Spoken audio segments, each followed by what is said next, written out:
Shishimala's divine grace, is the Bhakti Vedanta Swami Maharaj Prabhupada ki jai. Ananta Koti Vaishnavini ki jai. ISKCON founder Acharya Srila Prabhupada ki jai. Nam Acharya Shri Haridas Thakur ki jai. Prem se kaho Shri Krishna Chaitanya Prabhu Nityananda Shri Advaita Gadadhar Shivashti Gaur Bhakti Vrinda ki jai. Shri Shri Radha Krishna Gopinath Shyam Kund Radha Kund Giri Govardhan ki jai. Vrindavan Dham ki jai. Navadvip Mayapur Dham ki jai. Ganga Devi Jumuna Devi Tulsi Devi Bhakti Devi ki jai. Shri Harinam Sankirtan ki jai. Gaur Premananda. All glories to the assembled devotees. All glories to the assembled devotees. All glories to the assembled devotees. All glory to Sri Sri Guru and Sri Gauranga Hari Hari Bol. Namo Vishnu Padaya, Krishna Krishnaya, Putari Srimati Bhakti Vedanta Swami Namaste Saraswati Devi, Gauravani Pracharya, Shusha Shukravadi Paschatya, Deshatari. Are we the announcement anything? Just a moment. Welcome everybody to the Hare Krishna Temple in Philadelphia to observe the memorial service for His Holiness Bhakti Charu Maharaj. It's Tuesday. So what we're going to do is we'll read Bhagavad Gita on the information and Bhagavad Gita on the soul. Then there will be Arti, then homages, then Arti, another Arti for Bhakti Charu Maharaj. Then Prashad. Om Namo Bhagavate Vasudevaya. Om Namo Bhagavate Vasudevaya. Om Namo Bhagavate Vasudevaya. Om Namo Bhagavate Vasudevaya. Om Namo Bhagavate Vasudevaya. Om Namo Bhagavate Vasudevaya. We're going to read the Bhagavad Gita as it is, chapter 2, text number 20. Some of you may know this verse. We'll chant it a few times, and if somebody would like to repeat, that's fine. Na jayate mriyate va kadachin nayam bhuta bhavitavana bhuya ajo nitya shasvato yam purano na hanyate hanyamani sharire. Na jayate mriyate va kadachin nayam bhutva bhavitavana bhuya ajo nitya shasvato yam purano na hanyate hanyamani sharire. Jayate mriyate vadkadachin nayam bhutva bhavitavana bhuya ajo nitya sashvato yam purano nahayate hanyamani sarire. Jayate mriyate vakadachin nayam bhutva bhavitavana bhuya ajo nitya shashvato yam purano nahanyate hanyamane sharire. Nijayate milate vakadachin nayam bhutva bhavitavana bhuya ajo nitya shasvato lam purano na hanyate hanyamane sharire.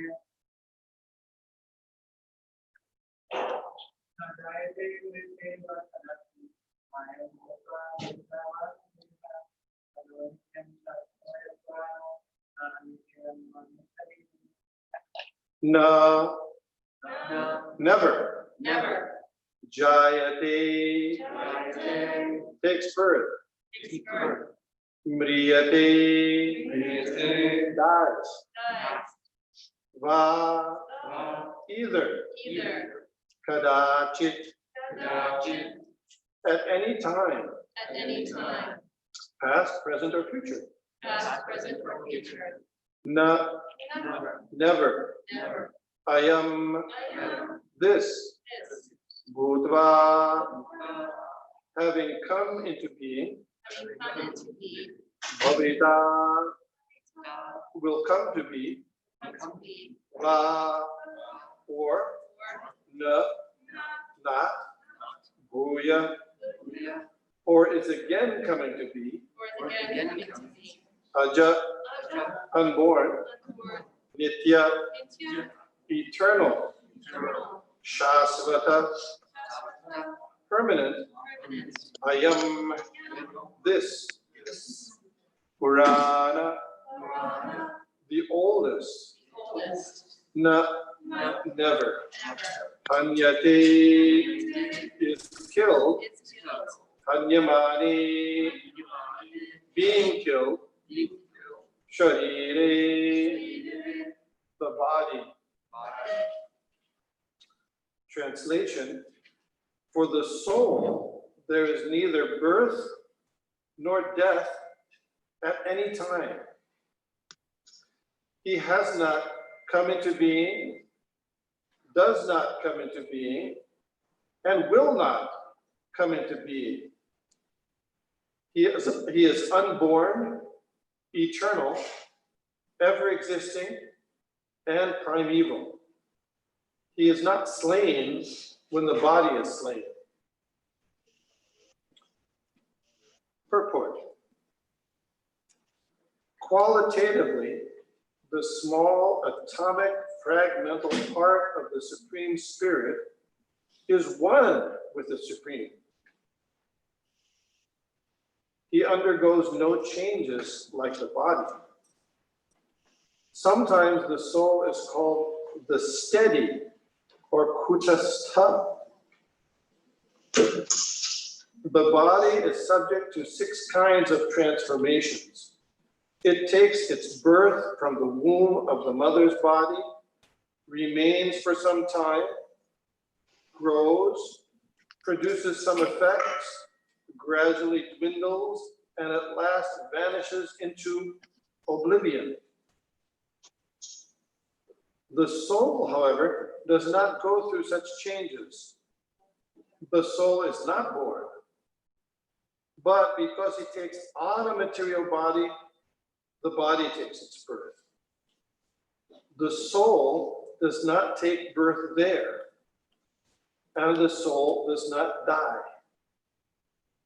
When it says here, the soul does not take birth there, where's the there? What's the there being referred to? The soul does not take birth there. Material world. No. Good guess, but no. Spiritual. No. In the body. In the body, that's right. The soul doesn't take birth in the body because the soul was existing is primeval before, right? So the soul does not take birth there. In many different philosophical approaches to understanding life, there's ideas that at a certain point in the development of the fetus, the soul is either generated or comes. So here, but the soul does not take birth there. And the soul does not die. Anything which has birth also has death. And because the soul has no birth, therefore, he therefore has no past, present, or future. He is eternal, ever existing, and primeval. You know who we're talking about? The soul. Yeah. You and me, all of us. Yeah. All the listeners also. That is, there is no trace in history of his coming into being. Sometimes you hear somebody say, oh, that's an old soul. Have you ever heard that? That's an old soul. Well, according to the Bhagavad Gita we're reading here today, everybody is an old soul. There's no, everybody is an old soul because all souls are eternal. The soul does not at any time become old, as the body does. The so-called old man, therefore, feels himself to be in the same spirit as in his childhood or youth. We old men cannot know that. The changes of the body do not affect the soul.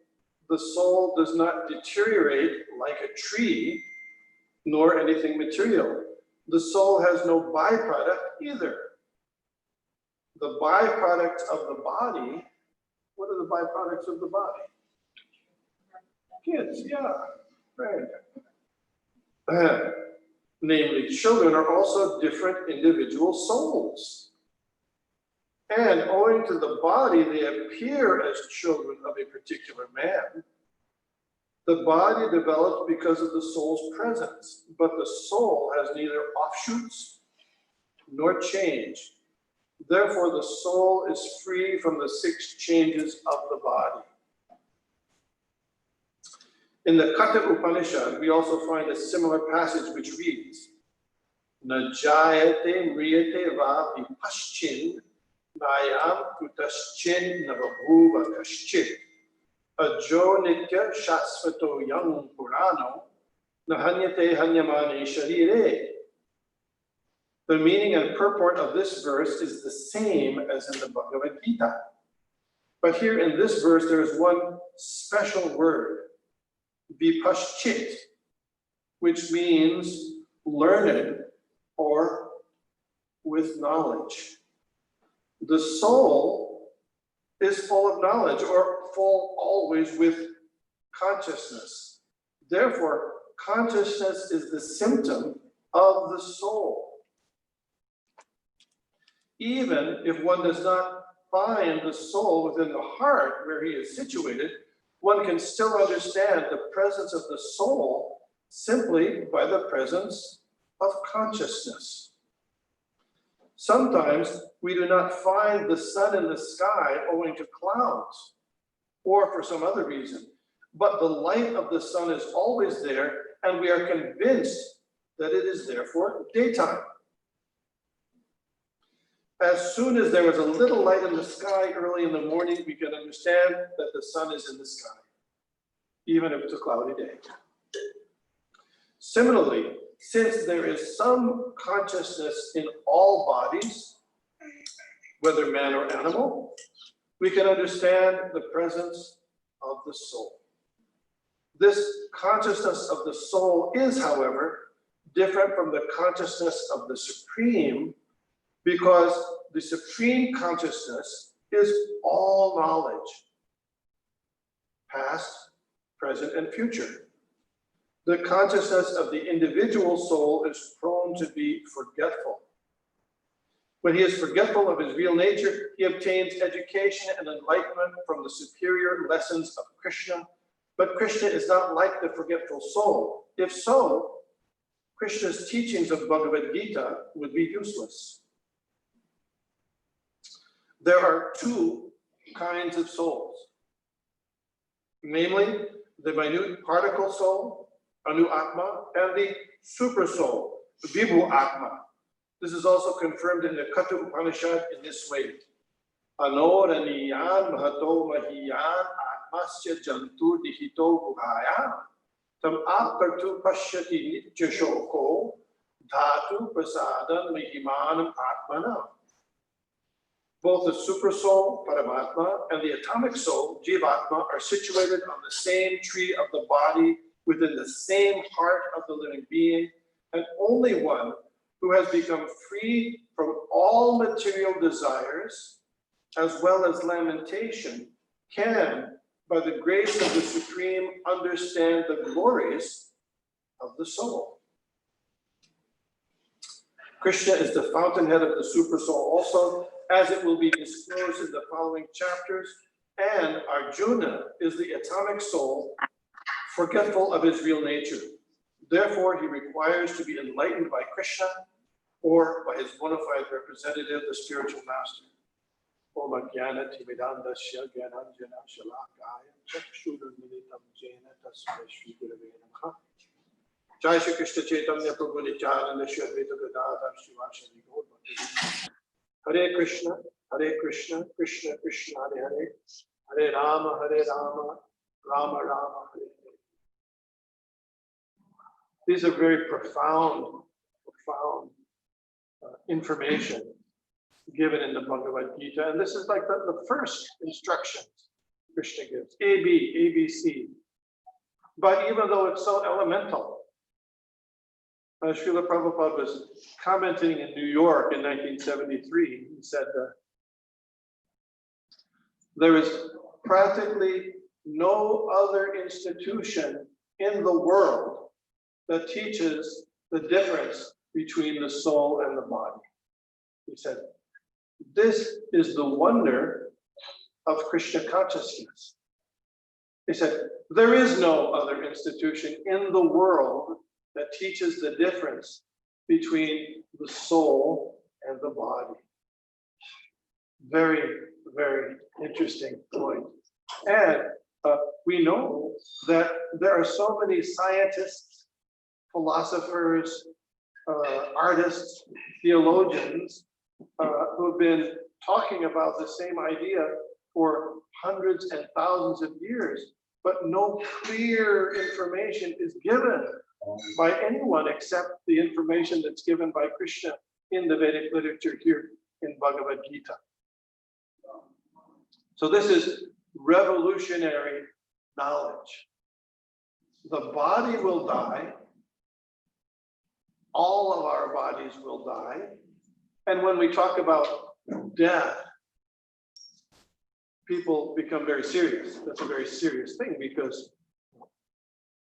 if there's a murder, if there's a mystery, it becomes very important if it's a murder mystery, someone died.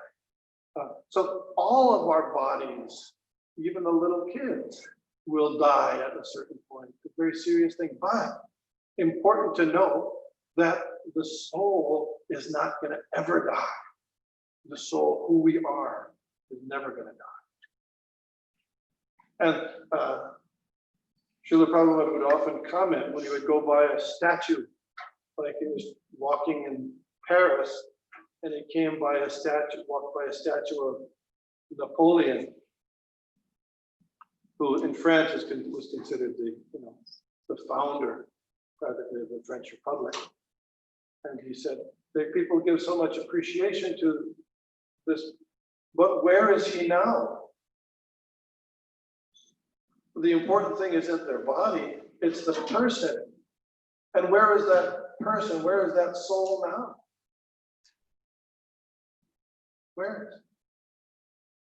Where have you gone, Joe DiMaggio? You've gone, he's up and gone away. So the purpose of life is, first of all, to be able to understand that we are not this body. This is very deep understanding. It shouldn't be minimized. We try to make arrangements and alternative arrangements to figure out how to be happy in this world. But people have been trying to be happy in this world for millennia by making adjustments, political adjustments, financial adjustments, social adjustments. And no one has ever been able to be successful in their endeavors without understanding first the idea of the soul. Because we're not the body, no amount of material adjustments can satisfy it.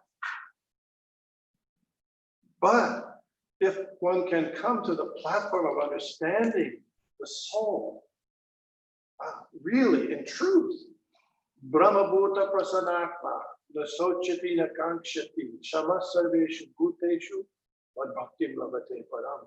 If we can come to that platform of understanding and truly appreciating the soul, first thing is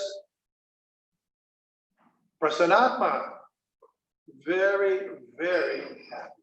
You'll be very happy, but not on the material level, not in a temporary level, but on a spiritual transcendental level. And that is possible. Very kindly, Lord Chaitanya was distributing the method to come to that spiritual understanding by regularly and sincerely chanting the Hare Krishna Mahamantra. Hare Krishna, Hare Krishna, Krishna Krishna, Hare Hare, Hare Rama, Hare Rama, Rama Rama. Yeah. So there's a difference. Are we going to have our kids experience? It sounds like something's going on. Oh, okay. So we got like 2 minutes. Okay. I don't know. Should we questions? Do you have questions or comments? Back when I was a young boy, they had made some discoveries in, I think it's California, that they had developed some amino acids, and that were the building blocks of life. And they were very happy, and they were very, sure that in the near future they would be able to develop life. This famous experiment in the early 1950s. Of course, people have been on this endeavor for millions of years, and nobody's got it yet. But there was some idea that very soon we'll be able to develop life. That was 70 years ago, and there's no closer. Why? The Jayati. The soul can never be, it's never created. The Jayati, it's never born. At any time.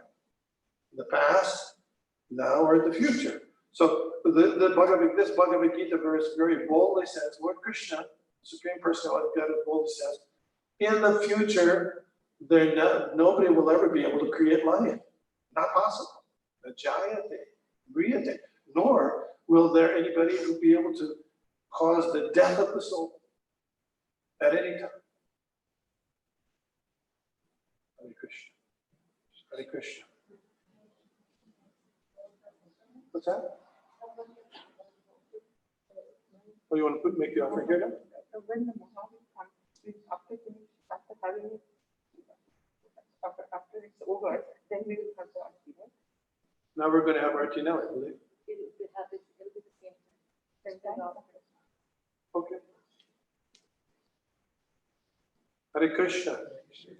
Thank you, thank you.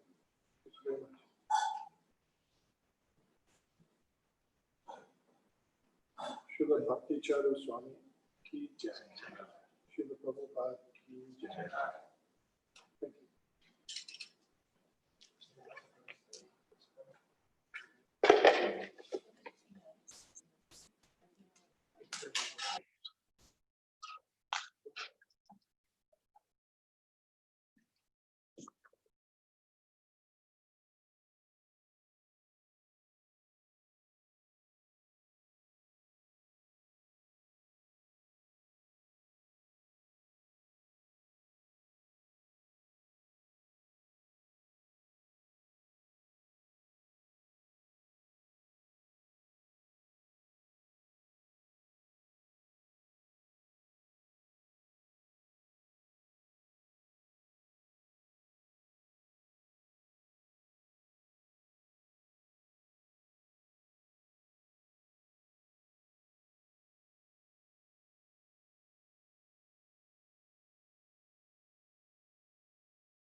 Shri Gaur Nitai ki, Jagannath Baladev Subhadra Maharani ki, Shri Radha Sharat Bihari ki.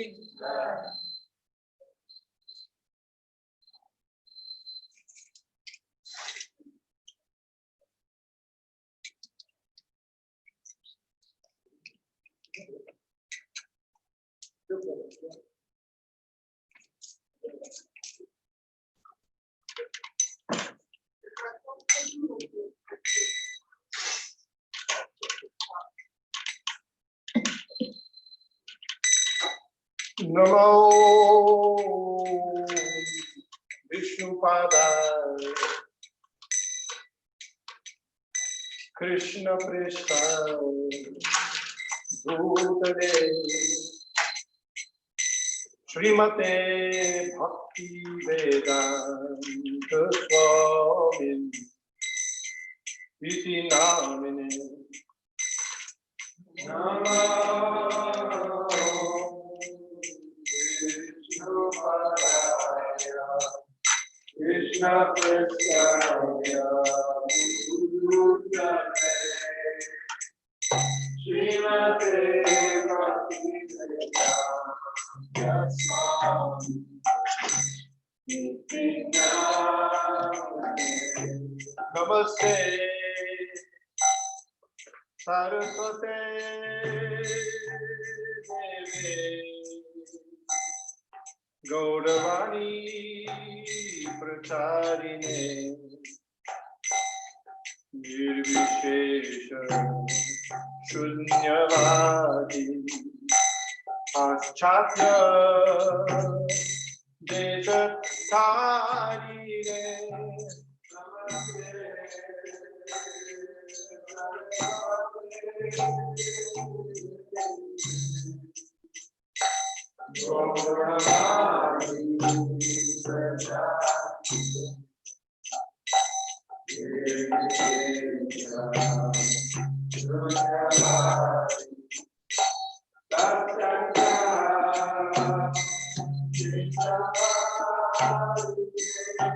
Jai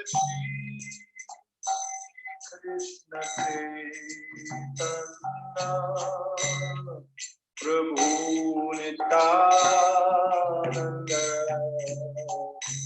Shri Advaita Gadadhar Srivasadi Gaur Bhakta Vrinda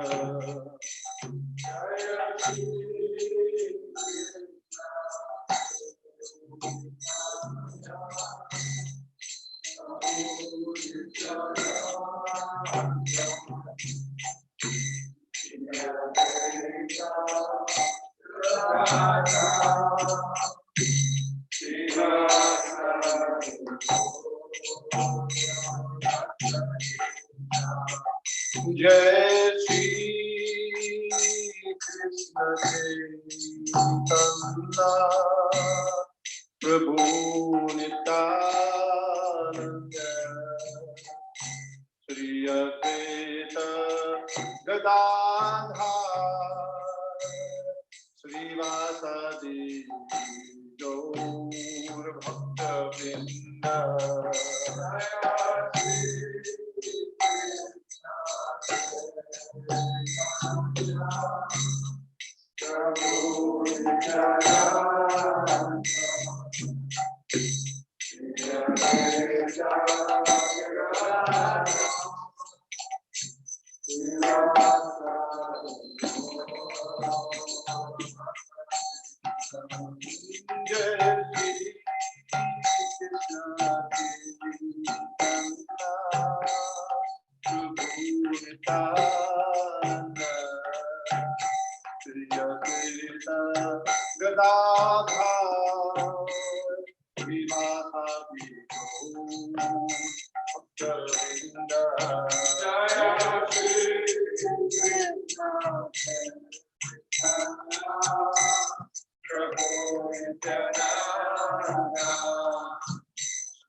Jaya Gaura Chande Arati Koshobha Deva Jaya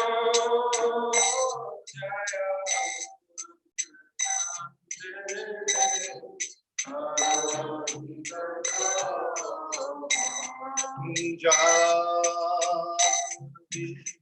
Satabane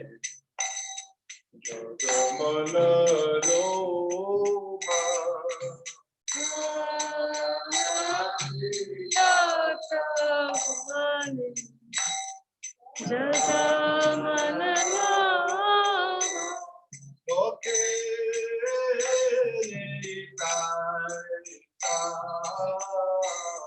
Bhamegada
Narahari Adi Kore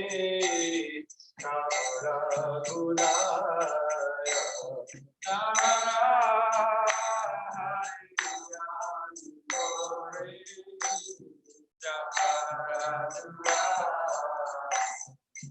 Kanjaya Mukunda Madhu Sadikaya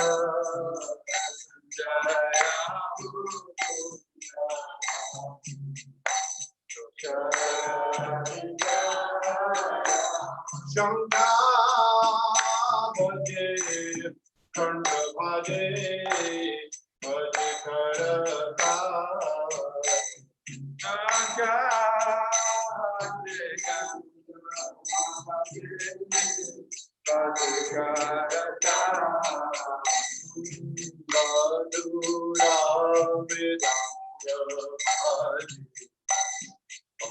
Madhura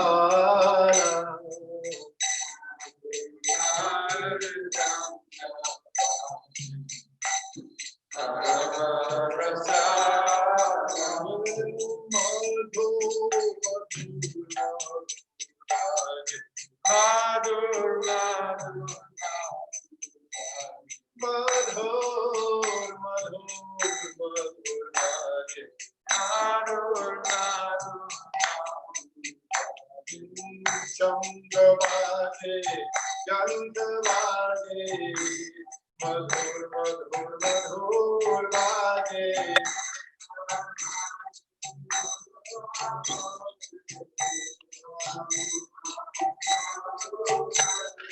Chandavade, Chandavade, Madhur, Madhur, Madhur, Vade.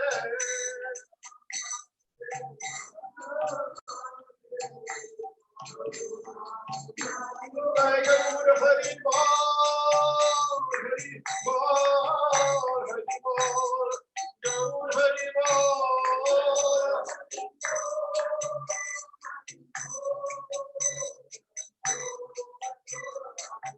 Jai Gaur Hari Bol, Hari Bol, Hari Bol, Gaur Hari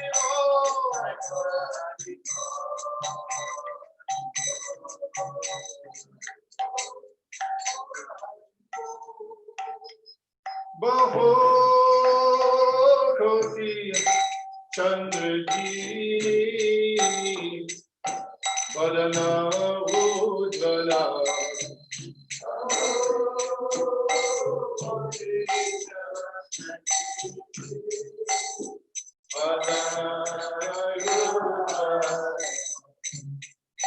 गल देशे बनमाला Jalamala.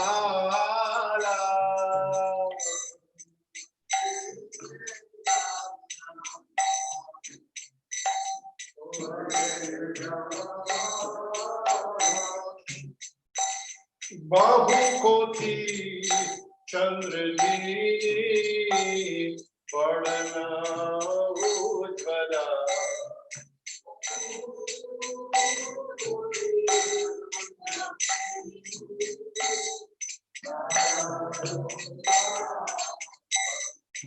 Gala deche Varnamala Uri Jalamala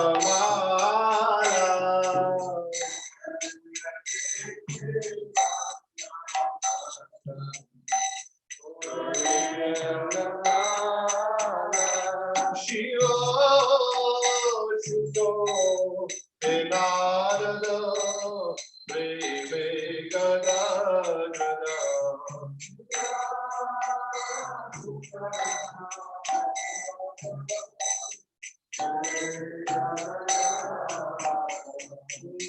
Bhakti Vinodade Udaratampada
Krishna Krishna, Hare Hare, Hare Rama, Hare Rama, Rama Rama, Hare Hare, Hare Krishna, Hare Krishna, Krishna, Hare Rama, Hare Rama, Rama Rama,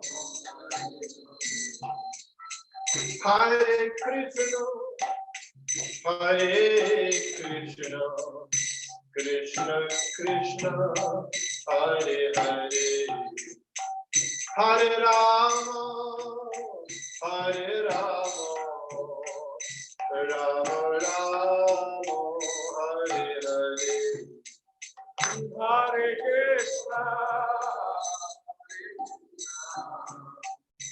Krishna Krishna, Hare Rama, Hare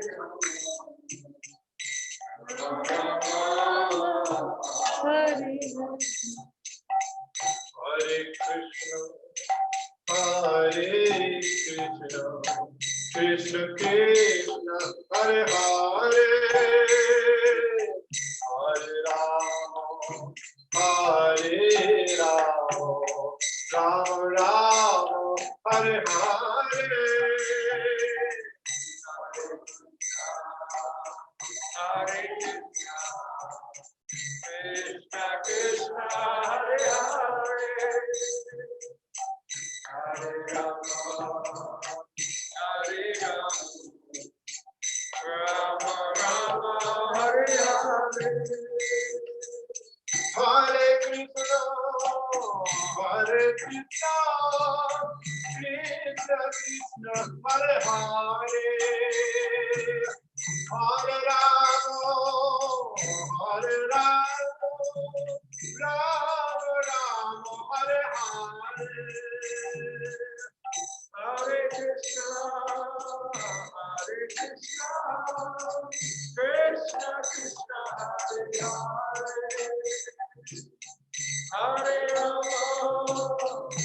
Hare Rama, Rama Rama, Hare Hare, Hare Krishna, Hare Rama, Hare Rama, Hare Krishna, Hare Krishna, Krishna Hare Hare, Hare Rama, Hare Rama, Rama Rama, Hare Hare,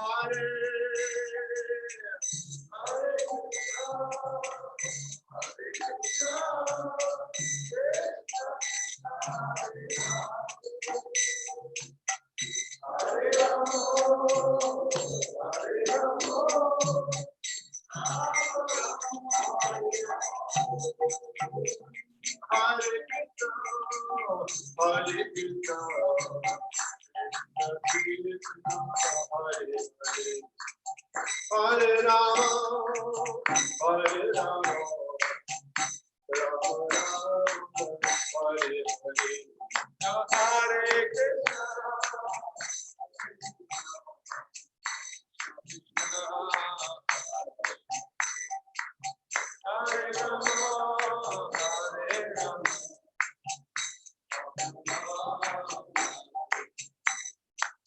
Hare Krishna, Hare Krishna, Krishna Krishna, Hare Hare, Hare Rama, Hare Rama, Rama Rama, Hare Hare, Hare Krishna, Hare Krishna,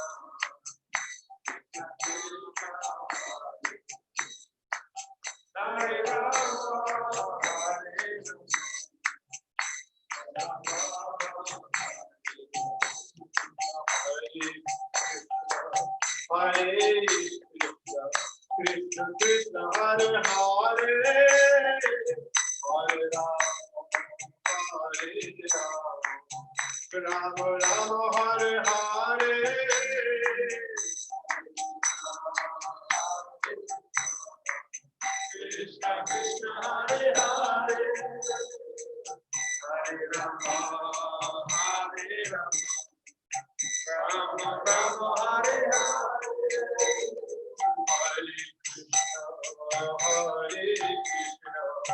Krishna Krishna Hare Hare, Hare Rama, Hare Rama, Rama Rama Hare Hare,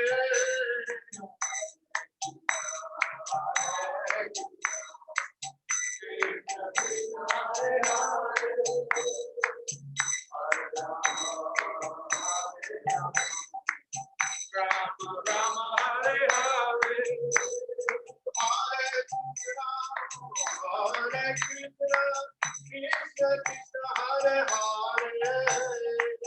Hare Rama,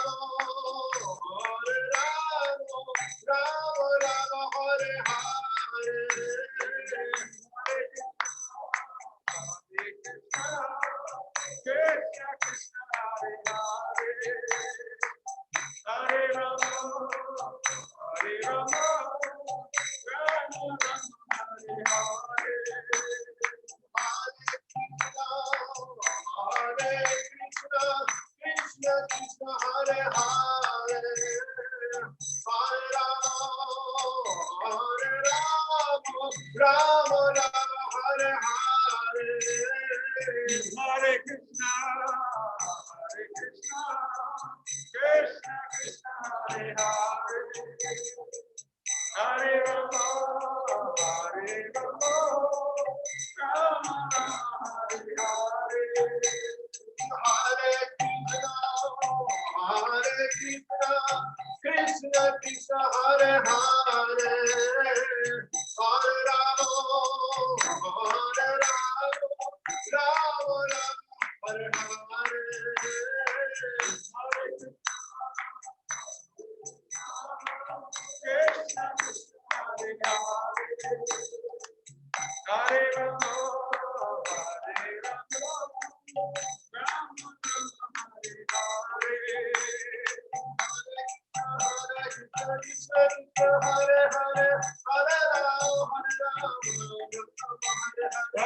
Hare Rama, Hare Rama,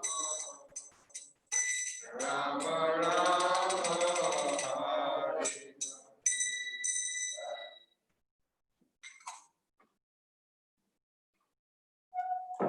Jai Om Vishnupad Paramahamsa Parivrajikacharya Ashokatara Shishimad His Divine Grace Srila A.C. Bhaktivedanta Swami Prabhupada Ki Jai Om Vishnupad Paramahamsa Parivrajikacharya Ashokatara Shishimad His Divine Grace Srila Bhakti Siddhanta Saraswati Swami Thakur Maharaj Ki Anantakoti Vaishnava Vrinda Ki ISKCON Founder Acharya Srila Prabhupada Ki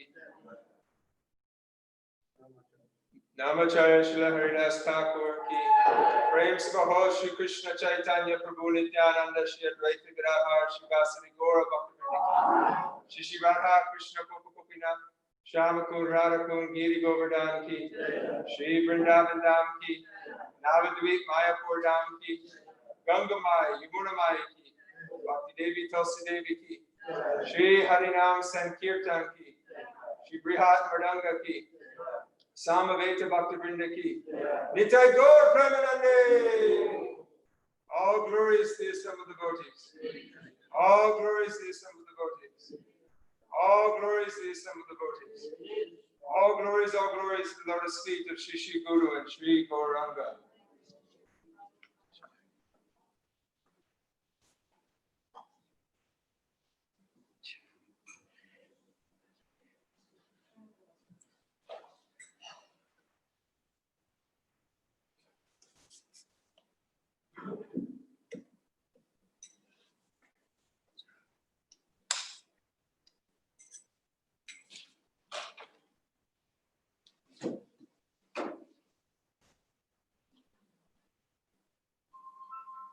Namaste Narashinhaya. Namaste Narashinhaya. Namaste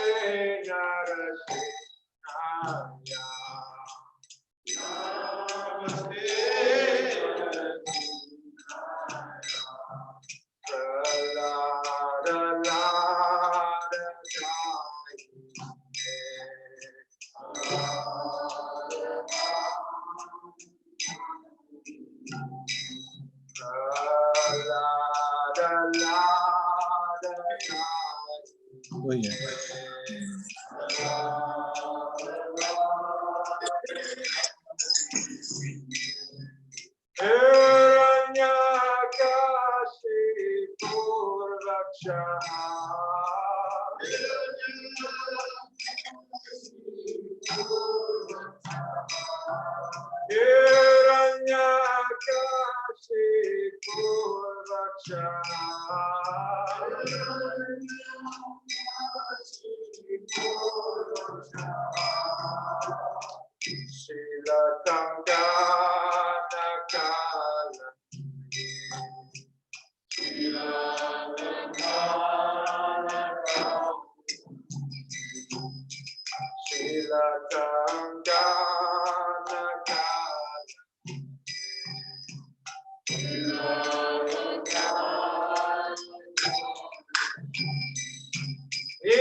Wow.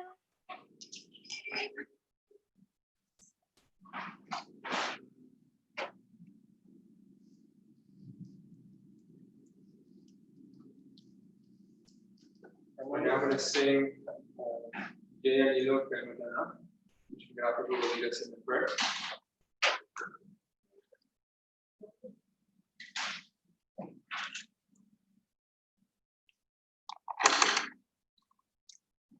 Is it okay? Is it okay here? Is it okay here? Yeah, sure.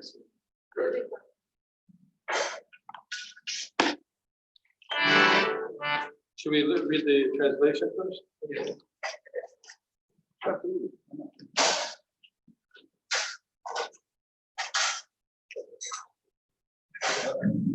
You want to read the translation first? Sure.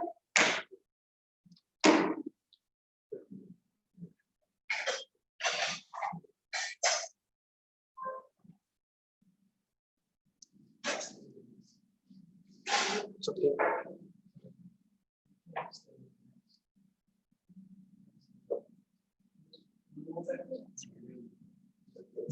He who brought the treasure of divine love and who was filled with compassion and mercy. Where has such a personality as Srinivas Acharya gone? Where are my Swarup Damodar and Rupa Goswami? Where is Sanatan?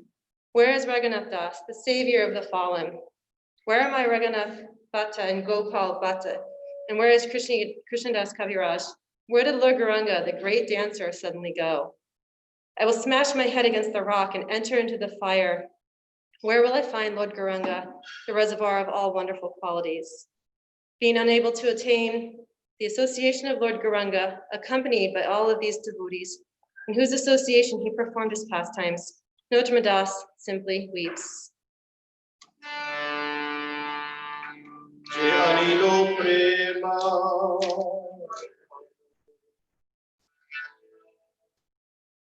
Koruna prachu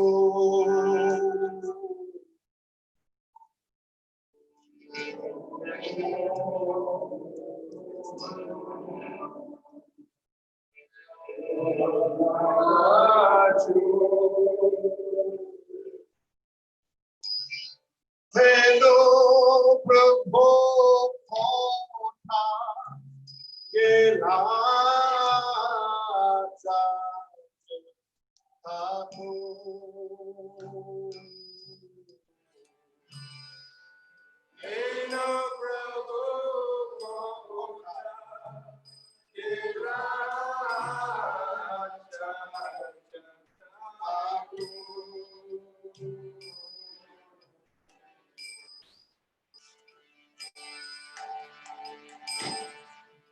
Ahamora Swarupa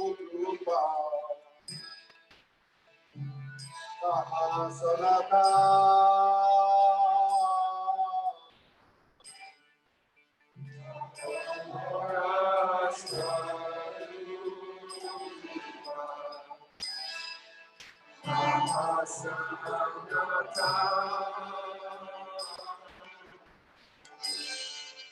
Taha Nasrapu Nanapita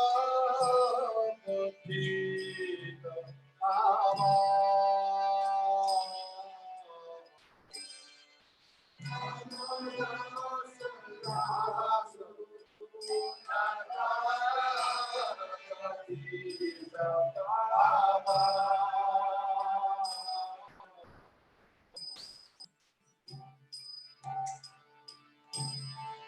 Ahamora Bhakta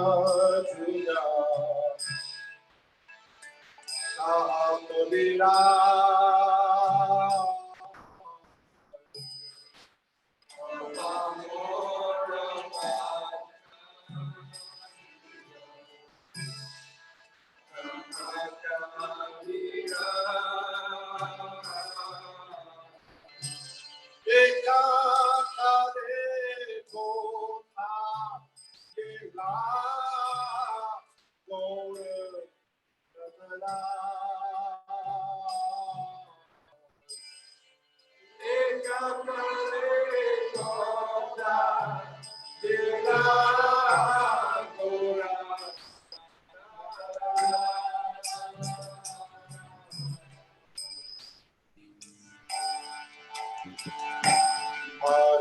Ashariku Ivamata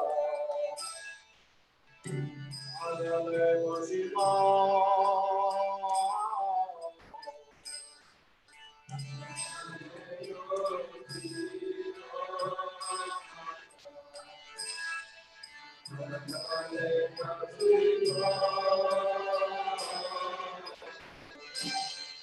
Gauranga Sunera Nidhe Mukha Gire Bhava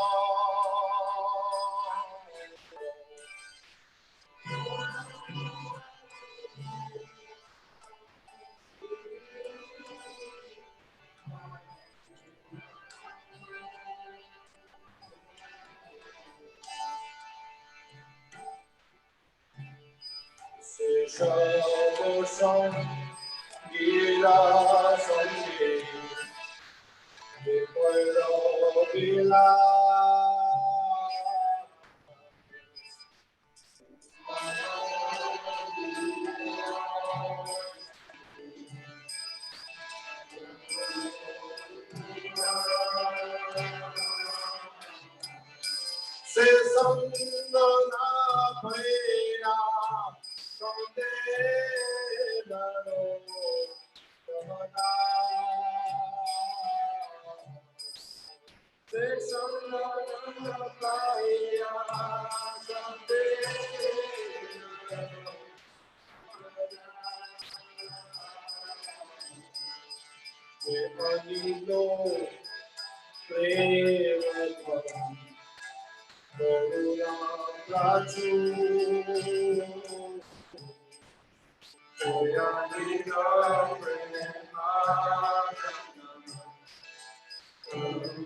Hare Krishna. I'd like to welcome again all the devotees that have gathered here in the temple room, and all the devotees that have joined us via Zoom, YouTube. Special greetings to the God brothers and God sisters of His Holiness Bhakti Charu Maharaj that are with us this evening, as well as all the disciples of Maharaj. We've had quite a number of people join us since our initial greeting at 6 o'clock. So just want to let everybody know the remainder of the evening that we have scheduled. Before that, I'd like to express our gratitude to Vishnu Gadaprabhu for speaking on the Bhagavad Gita earlier and leading us in a beautiful kirtan and the bhajans of the Annual prayers. So thank you very much, Vishnu Gadaprabhu. We're going to offer homages now to Maharaj, and we're going to start with Maharaj's God brothers and God sisters, and then we will move to disciples and some friends. This is a first for us that we're doing here, and I hope it works out well. I hope for those of you at home, this viewing experience has been okay so far. We've worked hard to make sure that this is going to be two ways, because there's going to be people that are at home that are going to speak, and we're going to hear you in the temple room, and then there's also people in the temple room that are going to speak, and we want them to hear it at home. So we're going to begin. We're going to start with His Grace Kaivalya Prabhu, who's joining us via Zoom. Kaivalya Prabhu is a God brother of Maharaj. He's also, he refers to him as his Shiksha Guru. So I'd like to begin with you, Kaivalya Prabhu, if that's okay. Are you there? Hare Krishna. Yes, thank you very much, Prabhu, for giving me this opportunity. Namam Vishnu Padaya Krishna Pristaya Bhutale Srimate Bhakti Vedanta Swami Niti Srimati Bhakti Charu Swami Niti Namine Namam Vishnu Padaya Krishna Pristaya Bhutale Srimate Bhakti Vedanta Swami Niti Namine Namaste Saraswati Deve Gauravani Pracharine Nirvishesha Shunnavadi Paschatya Deshatarine. Dear Bhakti Charu Swami, please accept my humble obeisances. All glories to you and Srila Prabhupada. It was heartbreaking to hear the news of your leaving this material world on July 4th, which was very special day of Vyas Purnima, Guru Purnima, and also Disappearance Day of Sanatan Goswami, because you always, many times, you gave class on Brahad Bhagavatam written by Sanatan Goswami. Now it seems that probably you are waiting for this special time and special day to continue your eternal service to Srila Prabhupada and Lord Krishna in the spiritual world. It is a very irreparable loss for whole ISKCON community and to the whole world at large, because such a spiritual personality like Your Holiness gives inspiration and spiritual guidance to whole world. Hearing the news of your departure was filled with tears, but also with joy, knowing that you were finally reunited with your spiritual master, Srila Prabhupada, and to their lordship in their eternal service. Maharaj, you have had very special mercy on our family. You kindly stayed several times at our home and gave us chance to serve you. Also, you kindly gave classes and guidance to our ISKCON Philadelphia temple on several occasions. I remember going with you on morning japa walks in our neighborhood and had several discussions on Srimad Bhagavatam. I still remember and still have the diary in which you were writing and explaining me about the creation of the universe and the creation of this Brahman, and also drawing up the spiritual world and the material world. I'm going to keep it as my treasurer. I remember how expert a cook you were once you came down in our kitchen and asked what is being cooked for offering. Till that time, we had no special plan yet. You yourself started cooking, and after cooking everything, while we were watching you, you personally served all of us and everyone. You have great love for all devotees.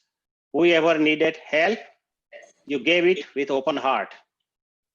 You had great compassion for everyone who ever met you. You left great impression on their hearts. By your loving nature, you gave a great example how a Krishna conscious sadhu should live. Your conduct as a sannyasi was very exemplary. Every aspect of your dealing were ideal. I very well remember when Turley case was finalized and money had to be paid to the attorney. So at that time, ISKCON actually was trying to see who can give. So you came forward actually, and you promised to pay and collect for $1 million. You explained to me that if ISKCON do not pay them, they are going to tarnish the image of Srila Prabhupada and our ISKCON movement. If you do not give, who will come forward? So although you had no money at that time, but somehow or the other, you collected all the funds and helped ISKCON movement. You were also a great voice in ISKCON for unity among all the temples, all sects of the devotees. That thing will be missed for several years. You always had a lot of concern about how ISKCON will go forward in future and how everyone can cooperate with each other. Maharaj, you were so dedicated to your service that Srila Prabhupada gave you first and second initiation within few months after joining this ISKCON in 1976. And 3 months after initiation, you also got initiation, sannyas initiation by Srila Prabhupada. Also, Srila Prabhupada gave you the great responsibility of translating all his books in the Bengali, and you did that job with great dedication. And Srila Prabhupada was very happy with you. So you also got the chance to be with Srila Prabhupada and serve him as his cook, as his servant, and as a secretary for Indian affairs until Srila Prabhupada left this material world. Your recording of Tava Kathamritam still keep resounding in my ears. Your voice is so sweet that the GBC body writing that your voice is as sweet as honey. You have given us all Vaishnava songs so we can hear until eternity. Also, you have given us so many classes on the web so we can hear it all the time. We all can see your dedication to your spiritual master, Srila Prabhupada, by making Abhay Charan series, which is so popular all over the world. Maharaj, you were very personal in your dealings with everyone. After you left to meet Srila Prabhupada in eternal spiritual world, your thousands of disciples, your God brothers, God sisters, and well-wishers are in deep shock. You are loved by everyone in ISKCON and outside world.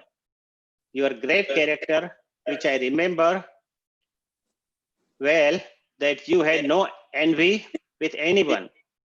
You never said anything contrary about anyone, and you always looked and appreciated good qualities in everyone. That is your greatness, Maharaj, and we all should cherish this quality.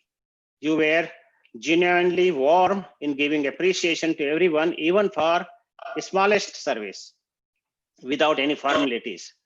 Maharaj, it is very hard to digest this news of your demise, but we have to take it as Lord Krishna's wish, as Krishna is Swarat. Nobody can control him. Lord decided to take you away from us to serve him in Golok Vrindavan. So now we should all come together and practice Krishna consciousness together, following your example. That will make you happy. Maharaj, at the end, I would like to say that I hold all these memories close to me and look forward to live my life following your great example. All glories to you, Maharaj, and your service to ISKCON, and all of us. All glories to Srila Prabhupada, your servant, Kevalya Das. Hare Krishna. Thank you very much. Thank you, Kaivalya Prabhu. Next we'll hear from Vishnu Gada Prabhu.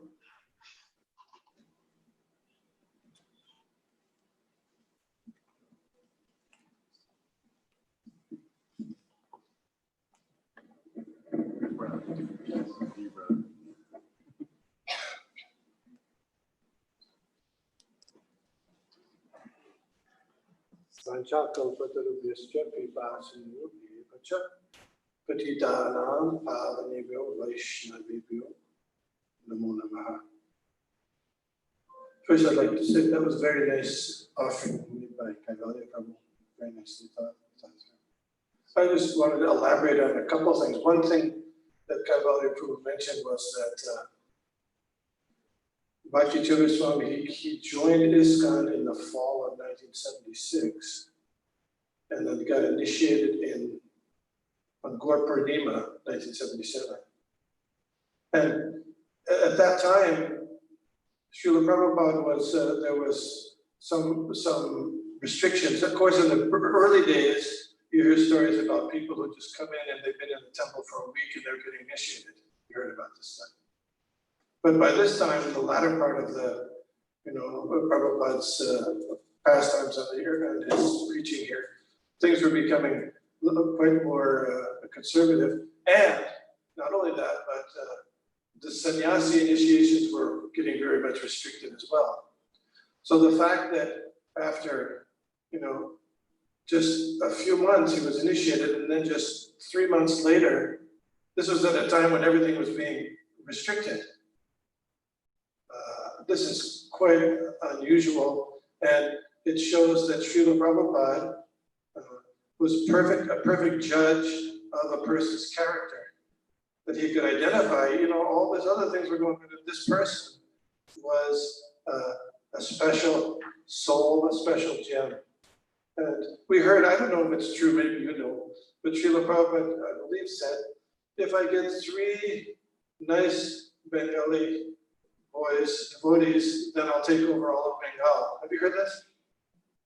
And if you take over all of Bengal, we'll take over all of India, and then all of India, we can take over the world. So Bhakti Charu Swami that's number 1. So Prabhupada could certainly recognize his qualities. Next point I'd like to make is that after Prabhupada's departure, of course, Bhakti Charu Swami was still a very new devotee, even though he was a sannyasi. But there was quite a bit of turmoil in ISKCON in the middle 80s. Would you agree? Yeah, there was quite a bit of turmoil for a variety of reasons we won't go into right now. But there were a few ISKCON devotees who were steady and maintained the principles and the teachings and maintained ISKCON throughout those turbulent times. And one of those devotees was His Holiness Bhakti Charu Maharaj. So that I'm personally indebted to him for that, and the whole movement is also indebted to him for that. And then one other thing is that Bhakti Charu Swami, there are many different types of devotees, but there's a certain kind of person who Bhakti Charu Swami could influence and attract to Krishna consciousness that nobody else, no other person can. And that's another special gift that he got from Srila Prabhupada, being able to appreciate and to attract people from all different kinds of backgrounds and to appreciate him and Krishna consciousness movement. This is quite unique, and I really appreciate him for that service that he did for Lord Chaitanya and for Lord Krishna. Thank you. Hare Krishna.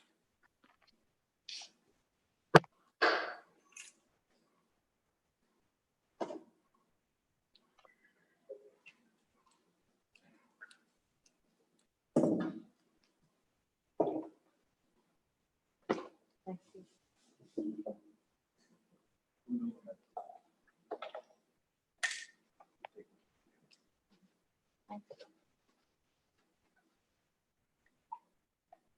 Hare Krishna.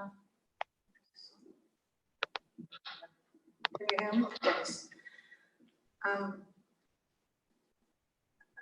want to express my condolences, especially to Maharaj's disciples and to his godbrothers and godsisters who had a special relationship with Maharaj, but especially to his disciples. I'm so sorry for your loss.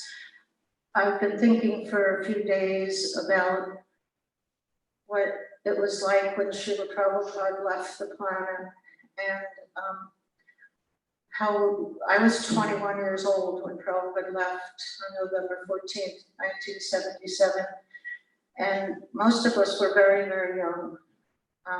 And we felt very orphaned. You know, we just felt like our father had left and we were very alone.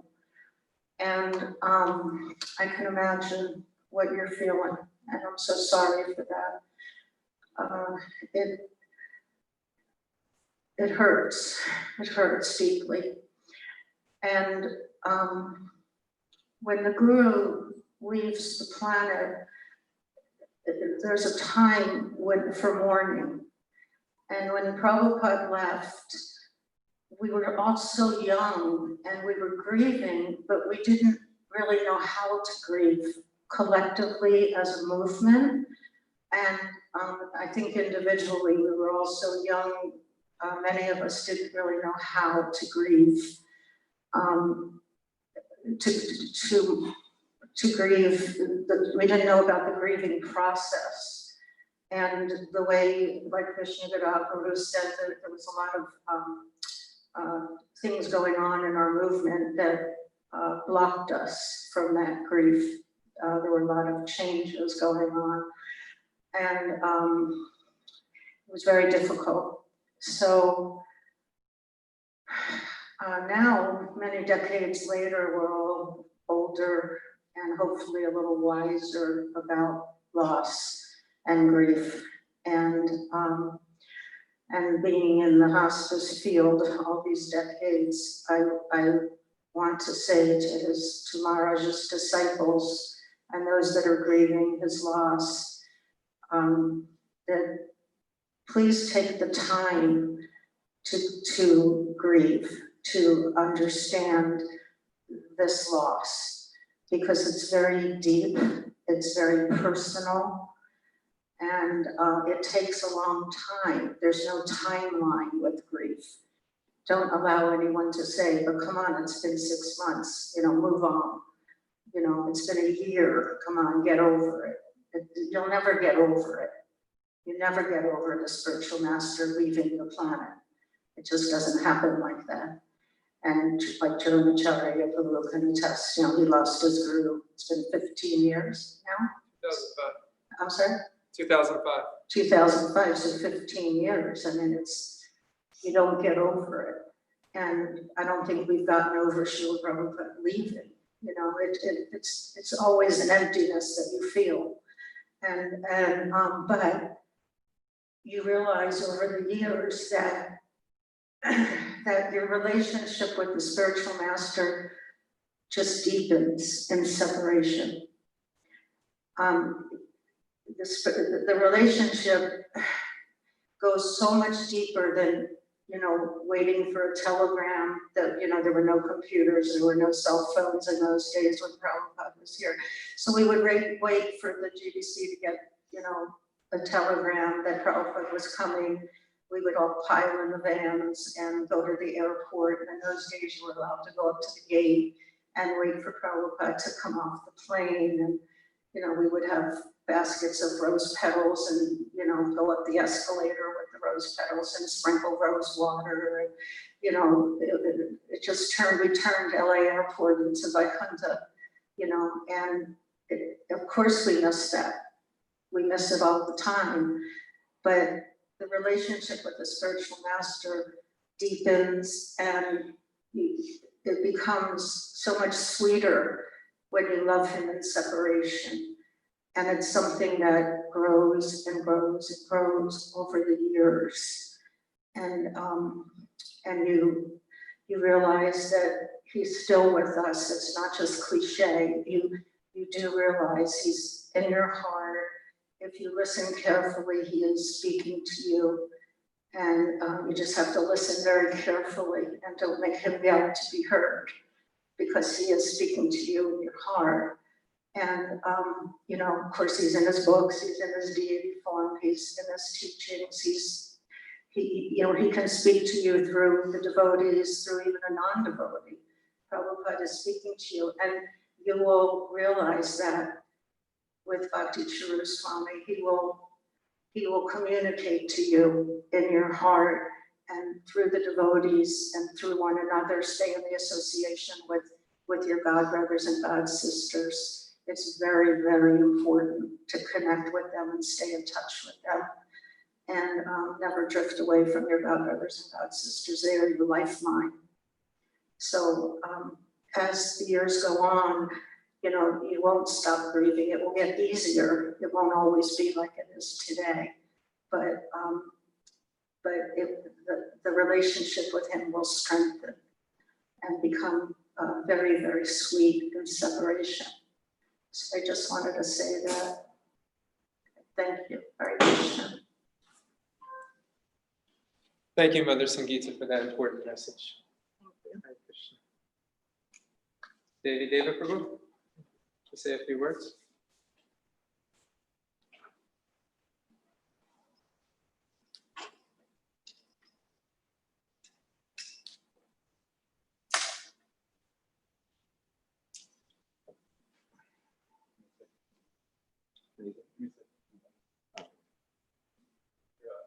All right, Hare Krishna, Prabhus.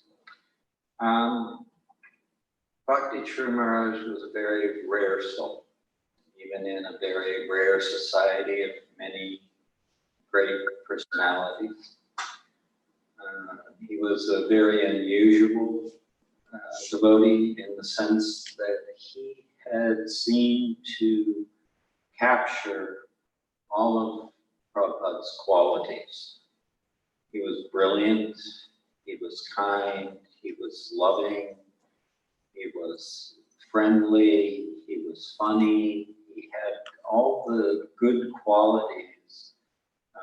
Many of my god brothers had some are good managers, some are good book distributors, some are good kirtan men, some are, good speakers, some are kind, some are tyrants in many of the early days.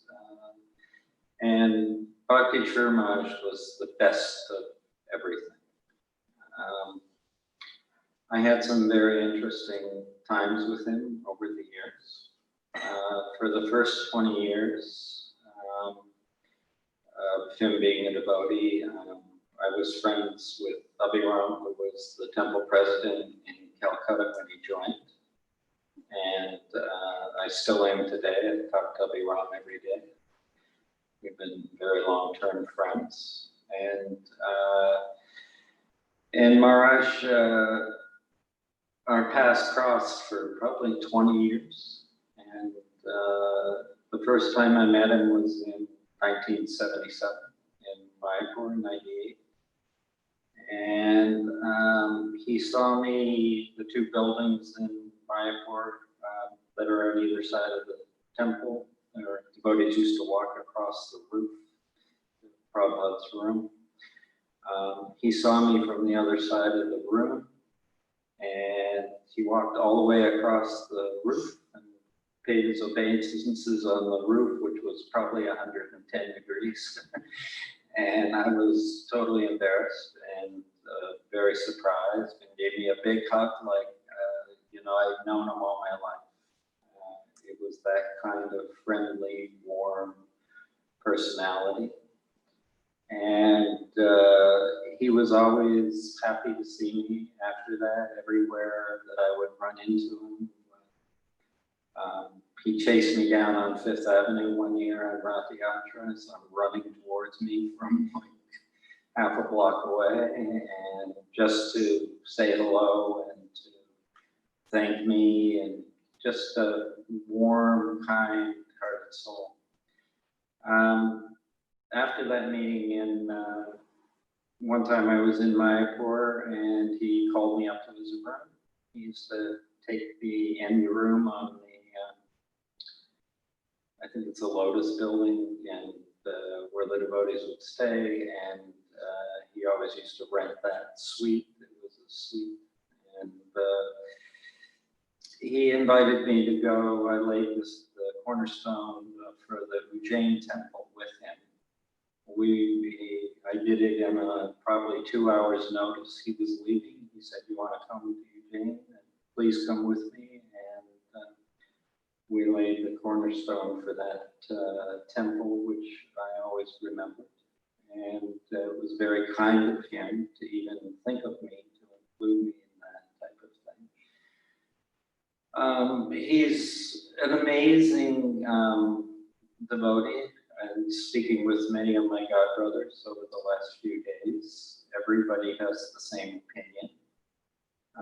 He was solid through and through. It's not like everybody had basically the same analysis and the same gratitude and the same respect for Bhakti Churmaj.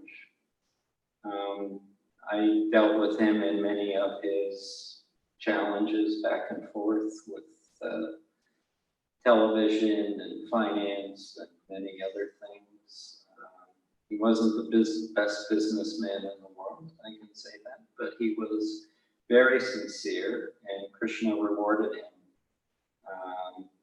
very much with an incredible amount of accomplishments and service. And we should all strive to emulate Bhakti Churmaj. Thank you.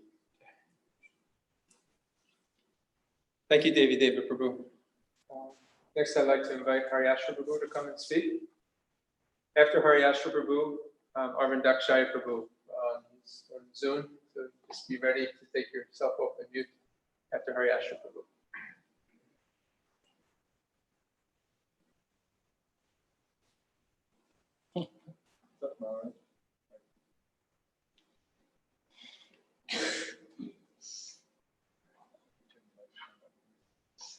Krishna. Om Gana Tamaranta Shadganandana Shukaya.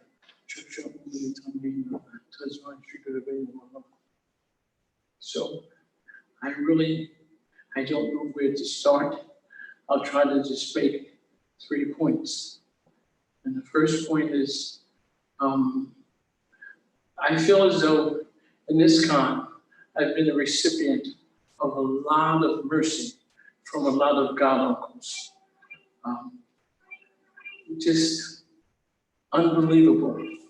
I think that a lot of Prabhupada's disciples had to do something after Srila Prabhupada left. They had to take that energy somewhere. So I'm one of the people that was able to receive that mercy, for which I am immensely grateful. But Bhakti Charu Swami, he was just so amazing. I think I met him the first time in 1980. And just his persona had me going because I felt Prabhupada. But then as he began to speak and I listened, I thought, whoa. I told him the other day that I thought Srila Prabhupada said, he explained to that lady, how would a devotee be known? He'd be the perfect gentleman, Srila Prabhupada said. And I said, he's that example. He's that perfect gentleman that Srila Prabhupada was speaking about. But that was my initial hunch. But as the years and decades went on, I knew that I hit it dead on, The qualities, he just had such a loving affection for everyone. And that affectionate spirit, I look for that in a spiritual family and spiritual associations. Not only did he have it, but he shared it. And it was oozing out of him. And everyone, as they begin to speak of Maharaj, they speak of how he had that quality, that gentlemanly quality, but that loving, affectionate quality. And it wasn't sentiment, it was just deep-rooted in Krishna consciousness. So that's the first thing that I adore about Maharaj. And then he let me be a friend. He was always my uncle. He wasn't like a brother. He was always my uncle. But such affection, always making me explain what my service was, what my plans were. He'd visited the different centers over the years. He loves preaching to the Western devotees. Just became so enthusiastic about that. I remember in the restaurant, I think it's 86 or 85, he told me, okay, show me. We had the peacock room, and Ramana Sukha cooked everything, and Maharaj says, okay, that's fine, serve me. So I would bring in the prasadam, everything, one at a time. And after he finished eating, he told me, he said, I travel all over the world. And I've eaten in many, many places. He said, this is the best I've had. I was shocked, but Ramana Sukha cooked it. But when he came back and he saw the buffet, he didn't like that buffet. And he saw everyone going after the buffet. He says, no, I don't like that. But it was open, honest. So I thought last week when I heard that Maharaj was ill, I prayed every day. I was pretty ill myself, but I made sure I keep checking Facebook and keep praying. And when I finished on Monday, had an appointment, then I realized that his health was slipping. And in that moment, I experienced Maharaj leaving. And I became so overwhelmed. And I thought like when Srila Prabhupada left, I was only overwhelmed for a moment. And the devotees were crying in the temple. And I thought, Srila Prabhupada wouldn't just leave me. I'm not initiated. I don't have anyone but him. So in my mind, I just held on. I didn't really realize that Prabhupada physically left here until a couple of years ago when I was in Prabhupada's quarters in Vrindavan, and then I experienced it. But other than that, I just made up my mind. He's here. you know, he reasons ill until the vice doctor, no, he's here. So I kept that with me. So I always felt the Prabhupada's here. And with Maharaj, I felt it slipping away. And my heart started to sink. And I said, no, come on. Took me a day, I got it together. So where am I going? Is that the gift that he gave was love and affection. And he put it all over ISKCON.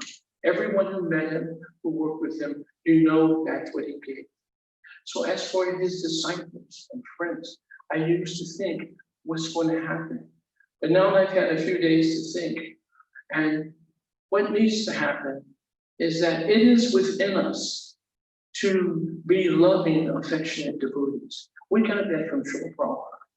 But we have to now, there's the urgency is there, that we dig deep, that we look into the devotees and we make sure that they know that they're loved, appreciated. We tell them, you know, we encourage them, just like that. All right, this is a family.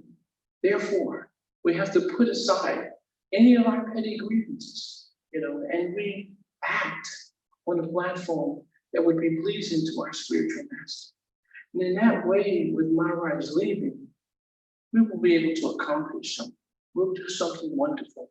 We'll glorify him in our activities. And that's the best I can think. And for myself, I'm going to do the very best I can to get back to the basics. When we first came to this movement, everybody was a servant. Every devotee was special. We would serve each other. We couldn't wait to serve the devotees. So that's the beginning. And I thank you so very much. I thank Maharaj for his short long.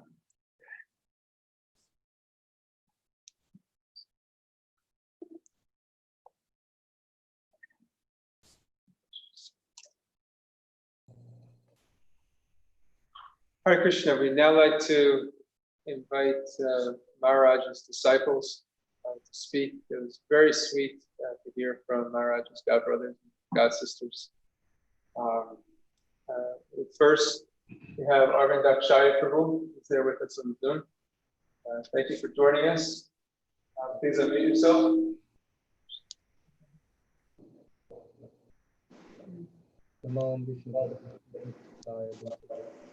Srimate Bhakti Charu. Namo Vishnu Padaya Bhutale Vedanta Swami. Namaste Saraswati Devi. Namaste Saraswati.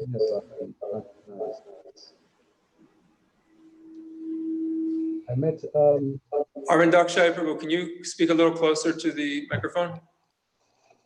Yes. There you go. I met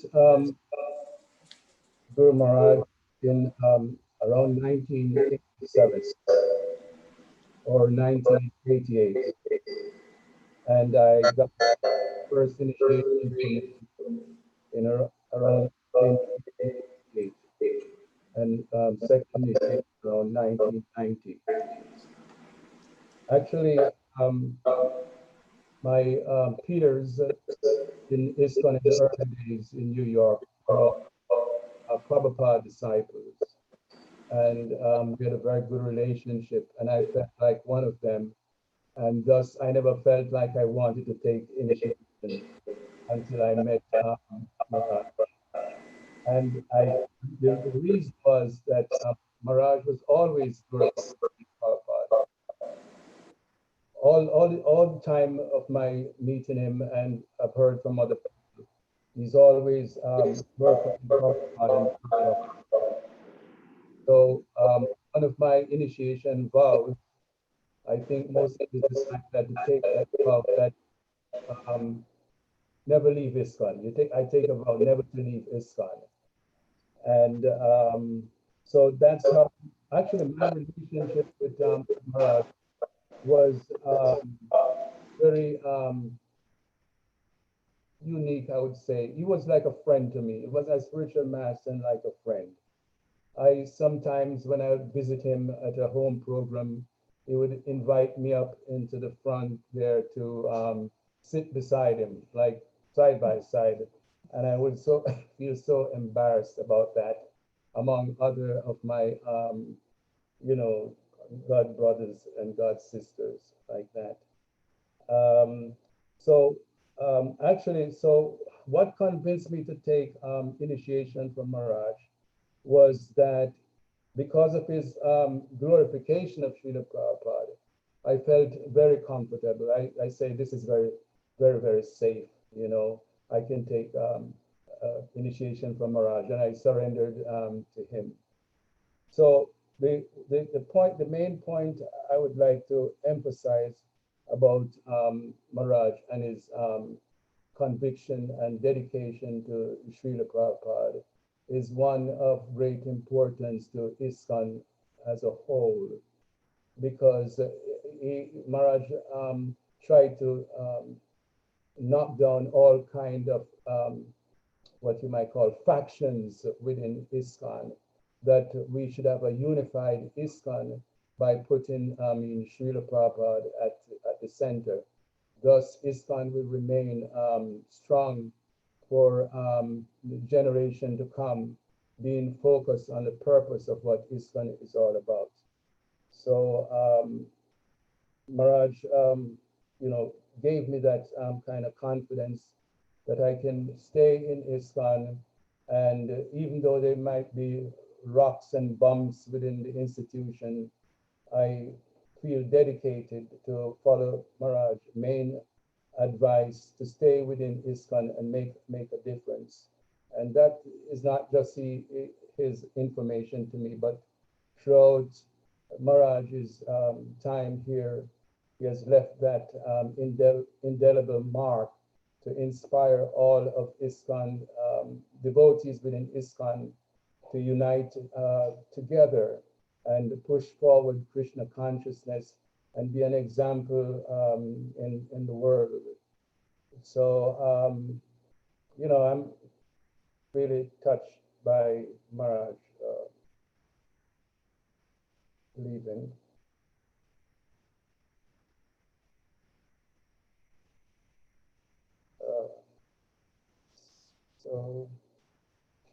So I've been communicating with Maharaj for some time, you know, by letter, you know, because that's what it was in those days, that the internet was not around.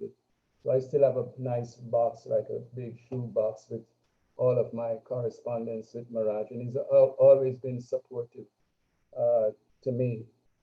And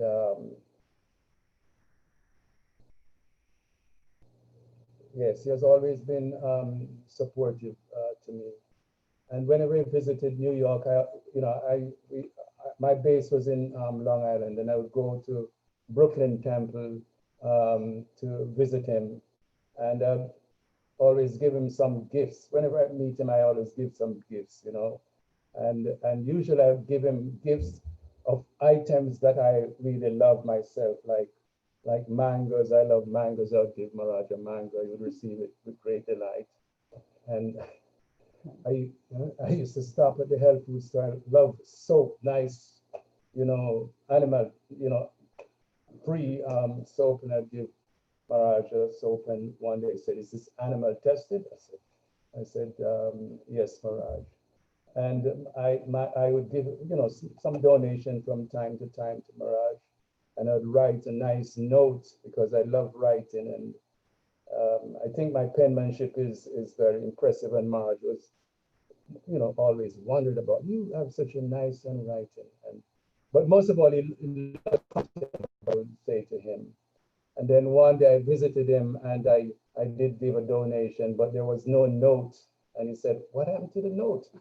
You know, he was very kind of disappointed that I didn't write him that note. So I have very fond memories of Maharaj, and you know, I'm kind of happy, very, very happy that I met him, and you know, I'm very pleased also with his contribution to ISKCON, which I think we should all pool together and, you know, start anew, because we're all grieving and sorry over Maharaj's departure. So at least we can exercise this sorrow in a very proactive way by pulling together and make ISKCON strong as it was, like picking up from where Prabhupada has left. We have seen this pandemic and so much suffering going on in the world. And I know that Prabhupada's books and his mission and the Sankirtan mission is the only way we can see a stabilized world. Hare Krishna.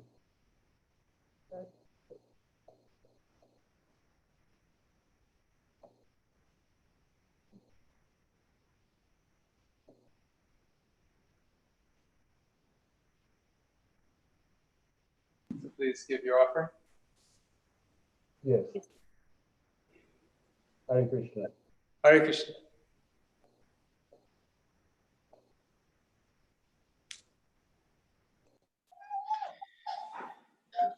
Nama Om Vishnupadaya Krishna Pristhaya Bhutale Srimate Bhakti Charu Swami iti namine Snigdha Seta Supraneta Vagninam cha Rasaplutam Prabhupada Gata Prana Naumi Bhakti Charu Padam. Hare Krishna. This is never easy. As most of you know, some of the devotees in Philadelphia may know, but Bhakti Charu Maharaj, we've had the great fortune of knowing Guru Maharaj since I think the early 90s. And he's been very merciful and kind to my family, that, as my father Kevali Prabhu said, he would come every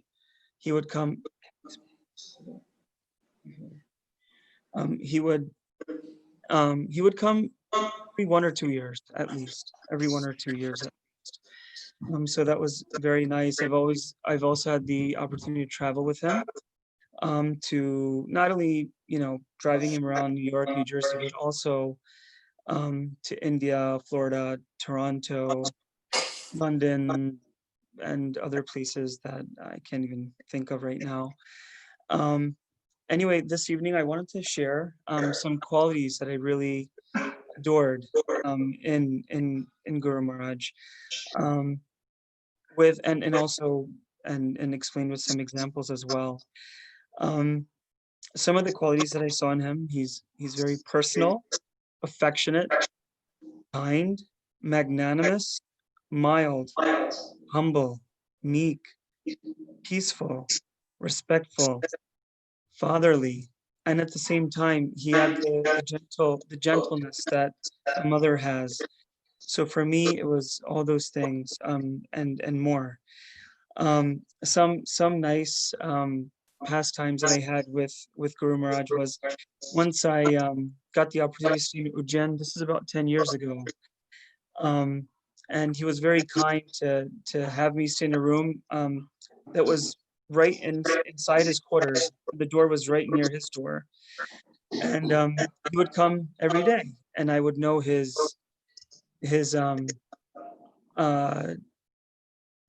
the way he would say it. The exact line would be, "Are you comfortably situated?" And I've seen him ask this to many other devotees that would come and stay in Ujjain, but he wanted to make sure that someone like me, his disciple, and someone who's so fallen, he would always ask me very kindly. He would ask, "Are you comfortably situated?" One day, about 2 or 3 days into my stay at Ujjain, he came in and into the room, and he said, "You don't look well." And I wasn't. He could tell I was not well. So he immediately called Ganga Narayan. At that time, he was Ganga Narayan Prabhu. And now he's a sannyasi. You might know him also as Bhakti Prem Swami. As a doctor, he asked, Guru Maharaj asked him to come and make sure I was okay. They were cooking special prasadam for me. They would make, Ganga Narayan Prabhu at that time, he got brahmacharis to bring medicine for me. So very, very well taken care of. But again, just to say, out of all the responsibilities he had, he was just so caring and very affectionate. In America, I got the opportunity to drive him to places.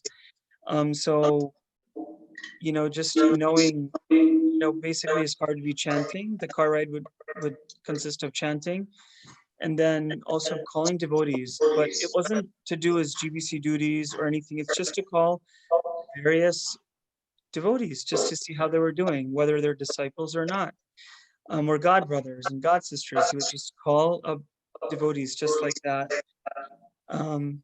So that was always, I thought that was really kind of him. One really, some of you may be knowing, my wife, unfortunately, she miscarried a baby when she was 6 months pregnant. And our family friend, you might know him, Yoga Prabhu. He used to live in Philadelphia, and he moved to California now, and he's serving as GBC, as a of GBC College. He's the president of the GBC College. That's one of his services, as well as co-president of the Laguna Beach Temple. But anyway, he was visiting Philadelphia. It was Rath Yatra that day, so he visited, and he attended Rath Yatra as well. So he emailed Guru Maharaj and let him know what happened, the unfortunate situation. And Guru Maharaj called us about 2 weeks later, and instead of, upon all the other responsibilities he had coming out, basically what he explained was he was going through some Ayurvedic treatment, in which the rule is no one is allowed to have any type of laptop, email, phone, nothing's allowed there. So for 2 weeks he couldn't. So he actually called me. He called my father separately when he was at his office, and then he called my wife, Madhavi Garangi, separately as well. And he actually apologized to all of us, and saying, I wish I'd known, and I wish I could have noticed, or I would have called earlier, just to see what his heart was, and just very caring, affectionate, wanted to be there for us, again, as always, extended himself, let us know that he's there to be with us. He was expert in everything. And one of the main things, as many of you mentioned, Vishnu Gada Prabhu, my father, many of you mentioned, one of the main things was obviously preaching Krishna consciousness. And it wasn't just preaching Krishna consciousness, I was discussing this Hariyesha Prabhu a couple of days ago, just with so much, just being very bold and fearless. You just come out and preach very nicely. One of the points I read in all the tributes that Guru Maharaj's God brothers and God sisters had offered, one thing that His Grace Ravinda Prabhu wrote, and I really thought that really was nice, and I quote, he shared Krishna consciousness in every segment of society, from simple Bangladeshi villages to the British Parliament. I personally had the good fortune of attending that was end quote. Personally, I had the good fortune of attending a peace conference at the UN in New York City a couple of years ago, where Guru Maharaj spoke. So again, he can speak at the UN. He's spoken at various corporate events at Ernst & Young. I know this because my God brothers had organized that event, some of my friends, as well as yoga studios in New York that I'm aware of, and I'm sure he's spoken at many others, but these are the ones that I personally am aware of. He loved to share Krishna consciousness. I mean, he loved, and I'm sure some of you have heard classes on this, but Uddhava Gita, Chaitanya Charitamrita, Bhagavatam, Bhagavad Gita, among many others. He was so kind that he would share share Krishna consciousness, and he wanted to be there for all his well-wishers and disciples. That he would have these yearly retreats, annual retreats, in various locations across America, Florida, Colorado, New Jersey, Pennsylvania, different places every year. And he would just want to preach, make sure we were all okay. And it was very, very, very kind of him. And the quality that I loved very much was he loved Prabhupada a lot and lived only to serve him. When he would stay at my parents', I would notice, if any of you have hosted sannyasis, you have to take care. So I mean, yeah, at various periods of time at night, I would wake up, make sure everything's okay. I noticed that he would be repeatedly getting up at 2:30 every visit, every day. And he would chant his rounds, He would chant his rounds. I could hear him through the door. He would chant his rounds. Sometimes he would be pacing, sometimes he would be sitting, pace walking, sometimes sitting. He would take a short nap, and then at our house around 8 o'clock, we normally have Shringar Arti, and then he would come down around that time, and then he would honor Prashad. So again, just, I can't imagine every day waking up at 2:30 like that. And by the way, this is after he would have late preaching programs. He would have preaching programs until 10:30 at night, giving his time to various devotees when they had questions, when they wanted to speak to him. As others have said, Srila Prabhupada obviously thought that he was extremely qualified in the art of Krishna consciousness, and therefore he got first and second initiation, and then sannyas within 3 months of that, which is really unheard of. As Vishnu Goda Prabhu was saying, at that time they were really getting quite strict with who's getting it and when. So yeah, Srila Prabhupada gave him sannyas, the renounced order within 3 months of getting first and second. He was given the very, very important task of translating all of Srila Prabhupada's works to Bengali, which is a pretty amazing thing. And then there was a big task that he took upon himself in 1996 of starting to direct the Abhinay Charan series. And that he had a cast of 40 members. He had flown from India, dealing with visas, dealing with all their visas, where they're all going to stay, what they're going to eat, dealing with all of that to have a series, a TV series. It was aired in India on national TV. It's also available on DVD. But yeah, that went on for years. I can't imagine the cost associated with it, all the complexities of it, the issues that come up that he came across, but he did it to serve Srila Prabhupada. He constructed the Ujjain temple within 10 months in India, which again, if any one of you understands anything about construction in India, if construction in America is difficult, it's far more difficult in India. But he did that again within 10 months. A temple was constructed there. And then after the Ujjain temple, the next project that he took upon himself was his book, where he dedicates and he speaks about his own interactions with Srila Prabhupada. And the book was called Ocean of Mercy. So these are just some of the things that I want to share with everyone. I'd like to end with a couple of quotes that I read recently. One of them is from the book Ocean of Mercy, where Guru Maharaj was talking about how Tamal Krishna Maharaj had left. How one leaves the body is not important. What really matters is how one leads his life. For one who has lived such an intense life of devotion, always expressing his love for Krishna through dedicated service, how can Krishna ever fail him?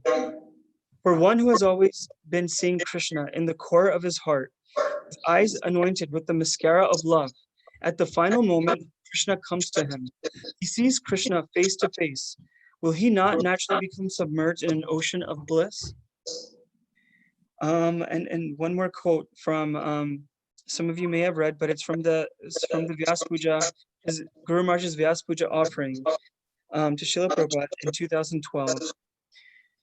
When you leave the planet, those instructions remained as my guiding beacon.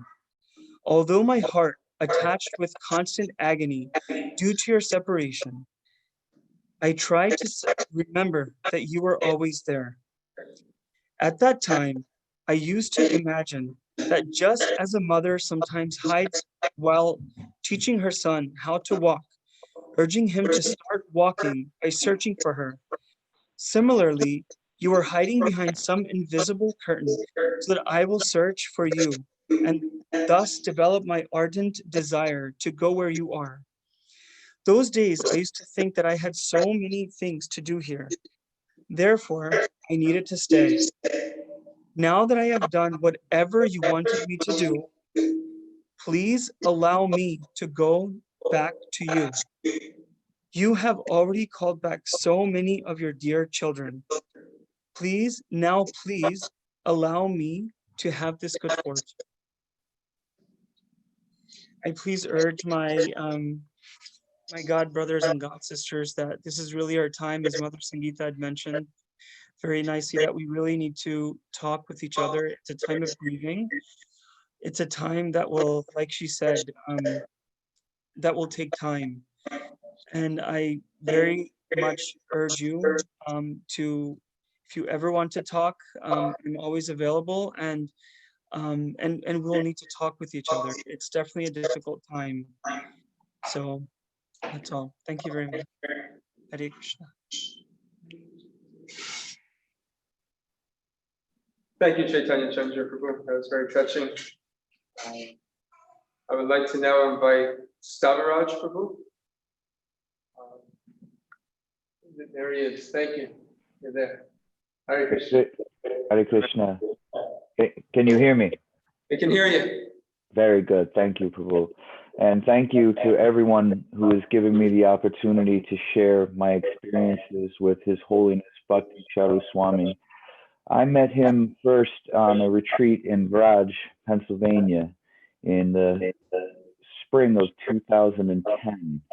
And have this man, this holy being, come to me and introduce himself to me personally, first overwhelming, to say the least.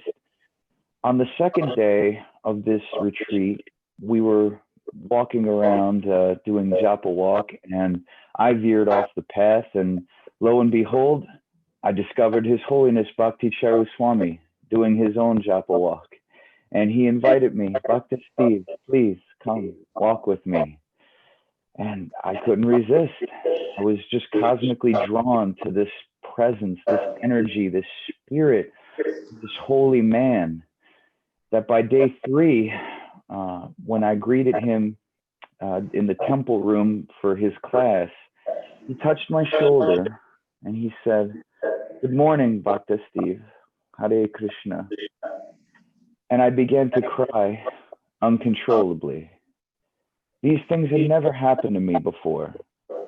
So I said to a dear devotee friend of mine from Tawako Temple, Nilamani Das, he's doing something to me. Something's happening. And of course, something was happening. I was surrendering to this holy man. And ironically enough, he was accepting me, this fallen person, lowly of the low. He accepted me. And a few weeks later, he invited me to travel with him to India. During my stay in India, I was learning how to serve the Guru as an uninitiated devotee. And some stories that I wanted to share was, first and foremost, learning how to prepare his lunch prasadam.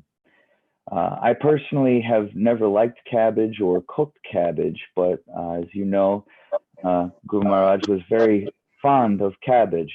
So the devotees told me to simply take a cabbage and cut it up. So I, in my infinite wisdom, cut it like an iceberg lettuce. And Guru Maharaj was not happy. He came into the kitchen, in fact, and he looked at me and he said, "Dr. Steve, who cut the cabbage? What an idiot." Of course, of which I then responded, "Well, that was me, Maharaj, I apologize." And he looked at me and put his hand on my shoulder and said, "Oh." And an advanced devotee later explained to me that by getting "oh" meant that I was forgiven. But needless to say, my cooking adventures were far behind moving forward. While also in India, I contracted what we Western devotees call the Delhi belly. I became very ill in Mayapur. One of the greatest experiences of my with Bhakti Charu Swami, but several of those days I was quite sick. And he personally took care of me. Not only did he send in a doctor, not only did he have his devotees come and check on me, but he personally sat with me, touched my head, made sure that I was okay. And as Chaitanya Chandra Das said, asked me if I was comfortably situated. Those words will always stay in my mind and in my heart. Needless to say, I recovered and we were off to South Africa to go to Durban, Emerlo, and Standerton and see the wonderful devotees there. And there was a younger devotee who was with us, and he was put in charge of washing Gurudev's clothes, which is quite a difficult task, as he found out. So he ruined a beautiful, beautiful saffron robe for Guru Maharaj, and Guru Maharaj was not happy. I have never seen him so irate before, but it was a full chastising of this poor younger devotee. So I felt so guilty for this devotee, I decided to take up the washing of Gurudev's robes for him. And the next morning, Gurudev was so happy with the washing job. He thought that this younger devotee actually did the job, and instead he said, no, that was Bhakti Steve. And he was so excited to see that I had graduated from failing to chop cabbage to at least doing a decent job of washing his clothes. So from there, we returned to America, and several months later, I was given initiation to the holy man I surrendered to. And he named me Stavaraja, servant of the King of Prayers, which is a name that I will cherish forever. And I'm so grateful that he bestowed this name upon such a fallen, low soul as myself. We then immediately traveled to Europe together the following summer, where now as an initiated devotee, I was given the opportunity to directly serve the spiritual master.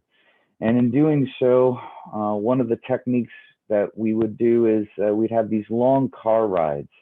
And during these long car rides, he would ease the seat back so that he could get to me in the rear of the car. And I would massage his temples, and I would massage his neck. And before he would take his rest, I would massage his feet.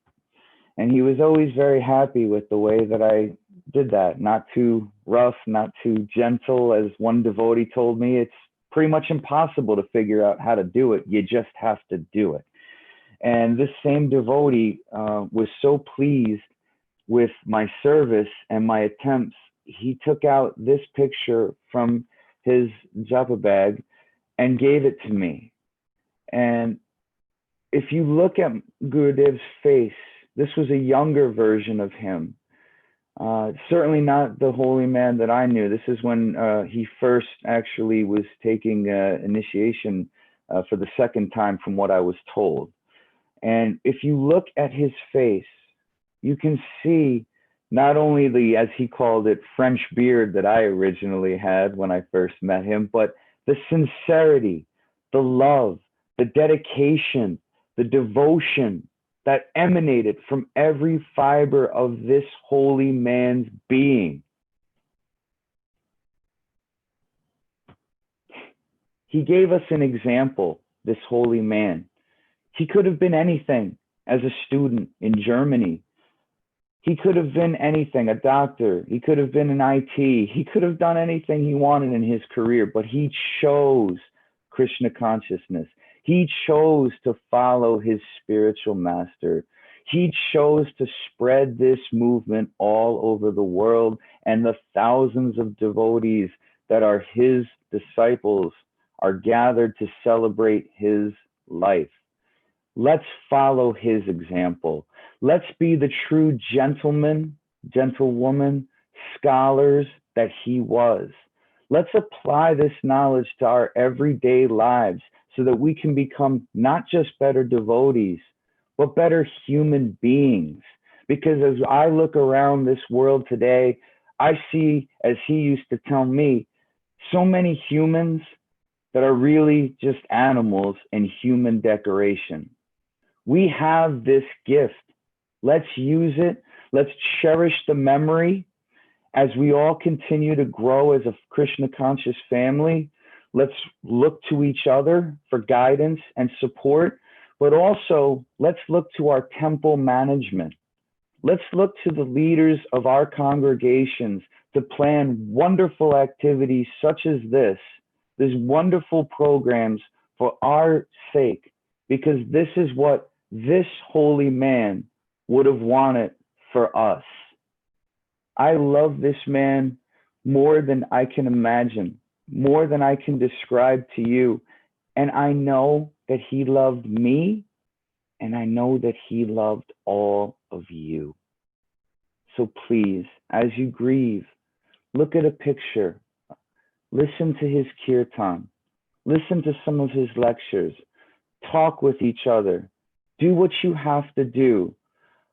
Just as I can't describe the proper technique of how to massage him, I can't tell you how to properly grieve for him. I don't know the answer myself, but I do know that I love him. I feel him even stronger now because he is part of me and he is part of us. Hare Krishna. Thank you. God bless Gurudev. Thank you, Stavaraj Prabhu. Stavaraj Prabhu, he had yesterday we had a big storm. And during that storm, he was actually going to come. He lives in New Jersey, just right over the bridge. But the tree knocked down in front of his house, so he wasn't able to come. Thankfully, everybody's safe. We're happy that you were able to join us in Zoom. Initially, me and him first met at Govinda's. He used to come from New Jersey. He used to come for the weekends and stay at Govinda's. So, you know, once a fellow devotee, always a fellow devotee. So we're glad that you're here. He comes from time to time when he can, him with his children and wife Brenda to the temple. So glad you're safe. I'm glad you could join us tonight to share in your memories of Bhakti Charu Maharaj. Thank you, Prabhu. Hare Krishna. Okay. Now, Mother Vrindavaneshwari will now speak, and then after her, Mother Nilambar. Namo Vishnupadaya Krishna Prasaya Bhutale Srimati Bhakti Charu Swami Nityamane Sekacheta Sudhavina Bhagavina Trasa Pudu Prabhupada Yatapranam Bhakti Charu Pada. So I decided to write a letter about my personal experiences with Guru Maharaj. Dear Guru Maharaj, please accept my humble obeisances. All glories to Srila Prabhupada, all glories to you. I started on a spiritual journey in my late 20s and dabbled in various New Age philosophies, but they all left me hankering for more. In my early 30s, I recognized the need for a spiritual teacher and searched long and late. After almost a decade of prayer and working with various teachers, I met you. The very first time I ever met you was at the Mahajan's house in June of 2015. You emanated love, and I could see the reflection of Krishna in your eyes. I knew then that you were my guru. My search had finally come to an end. You took me into your family, a rebellious American girl, so much Western conditioning and not an ounce of Vedic training. Today, I was reflecting on the wild and bumpy ride I've had the last 46 years, appreciating all of these experiences as vehicles to deliver me to your lotus feet. You're so patient and accepting of me, and I always knew you could see right into the core of my heart, fully comprehending all of my desires and anarthas, but also seeing something else that I couldn't see then or even now. That encouraged me to keep on this path and continue endeavoring in Krishna consciousness, no matter how hard things got. I spent the last 5 years asking you how I should be and how I should serve. You so lovingly guided me and my husband, Ed. 2 years ago, you instructed me that once I finished school, I should focus my energies and get involved in preaching to students to provide them with real positive direction to lead their lives, quote. I finished school over a year ago and now feel a great responsibility to carry out these instructions. You were always so willing to offer your time to so many people. I've never in my life encountered such selflessness and willingness to serve unceasingly. You care so deeply for everyone. When I arrived at the Dilan retreat 1 year and got to class a bit late due to travel delays, you paused and said, "Welcome, Vrindavaneshwari. How was your trip? Are your accommodations okay? Are you comfortable?" I was amazed. You are and always will be a pillar within ISKCON and within the world. Your leaving has broken my material heart, but my spiritual heart is feeling enlivened, knowing you are with Srila Prabhupada and Krishna now. You are with me every moment, dear Guru Maharaj, through your emails to me, your lectures, books, and most importantly, in my heart. I will use every last breath in me to serve you to my fullest until I'm taken from this earth. You gave all that you had for decades, and I strive to help you in every possible way to serve your dear Srila Prabhupada's mission. Words cannot express how grateful I am to be your disciple. Yours in loving service, Vrindavan Shri Radhika Dasi. Hare Krishna. Thank you. Hare Krishna. Thank you. Mother November.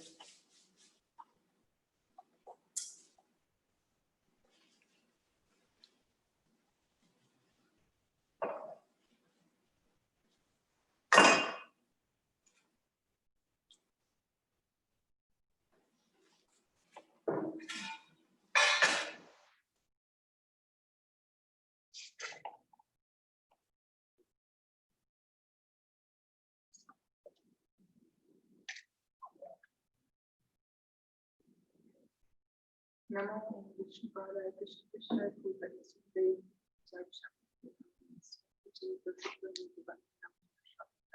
Prabhupada Krishna Krishna Bhutale Sundare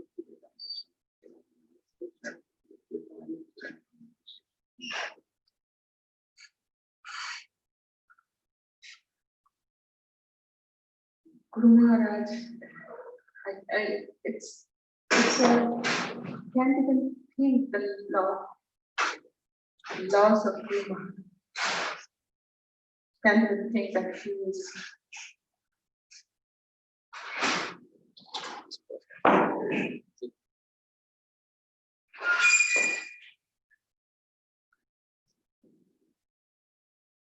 can't even think that he is not with us anymore. I was so much I was thinking that he whatever is happening, everybody, whole world is praying for him. It would be a miracle he would come back. Now I'm feeling that I lost my parents quite a while ago, and then I thought he's dependent on him, that he is my spiritual father. He is my father, and I can depend on him. I can go, I can talk to him. Even I wrote a letter to him that, Guru Maharaj, I'm coming to the land whenever it's a good time. I'll come to stay with you and spend some time doing your seva. It never happened. Anyway, I just, everybody said so much about Guru Maharaj. I know that everybody, all of you know about Guru Maharaj, and for last few days, the glorification is going on. He is such a nice, caring, loving person that I just can't even think about his loss. He's not here anymore. Anyway, we have to deal with that. Only thing that I was realizing for last few lectures that he was giving, that at the end of every lecture he was just telling that how to conquer death, how to overcome fear of death. And I was thinking that why Guru Maharaj coming to this point on his every lecture. Now I realize that he probably was understanding that he was realizing that he is going to leave us, and he was giving us assurance how to deal with all these difficult things. Anyway, I won't take a long time because it's quite late. So I miss you, Guru Maharaj. I just can't even think that you are not with us anymore. I offer my humble, respectful obeisances to your lotus feet and request you to guide me forever as my father. Hare Krishna.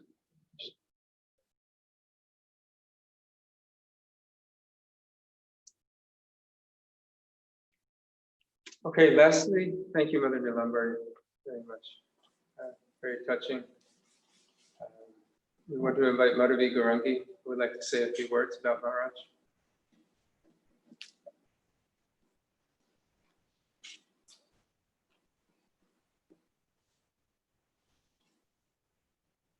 Hare Krishna.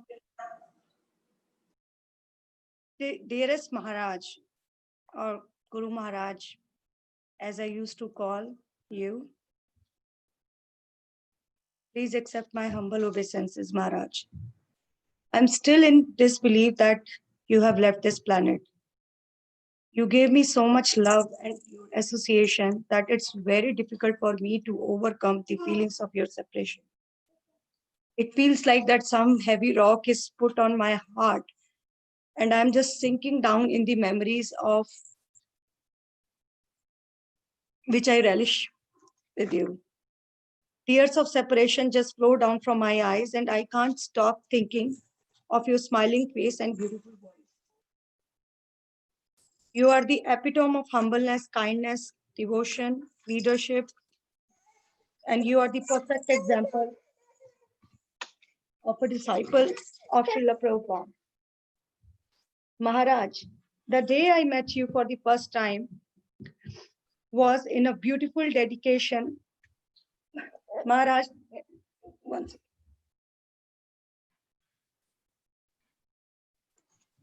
Maharaj, the day I met you for the first time was in your beautiful dedication to your spiritual Maharaj, the Ujjain temple. You recognized me and my father and said, "Welcome, Mr. Bedi, to my father in the assembly of devotees in your morning class." And then you called both of us to your quarters to talk. Your warm nature, your knowledge, your intelligence just touched my heart. You have given me instruction to learn 10 Vaishnava offenses as those should be the basis of chanting. You gifted me Abhay Charan then and there, which I saw so many times, millions and millions of times. By your kind mercy, you attended my wedding with Chaitanya Chandra Prabhu and instructed us to become nice devotees and be an exemplary Gharastha couple. Your mercy on us does not stop there. When you visited Philadelphia, you stayed with my in-laws. And I remember making ice cream for you, and my husband told me not to make it too sweet. And that's why, because I didn't know you so well that time, so I put very little sugar in that ice cream.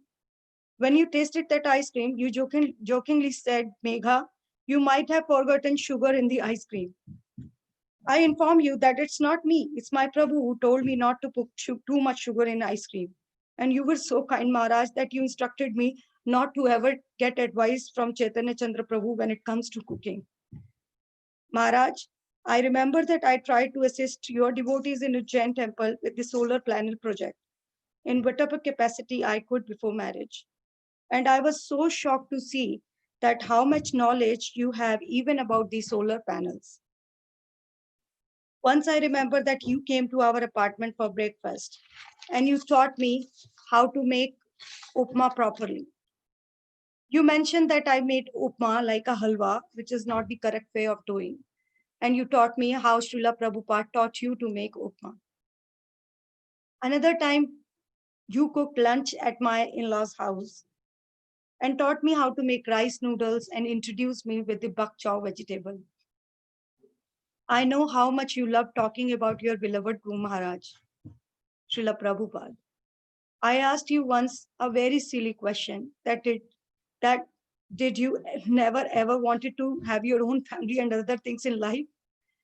And you were so merciful that your answer was that Prabhupada shut all the doors behind you at an early age and asked you to dedicate this lifetime for Krishna.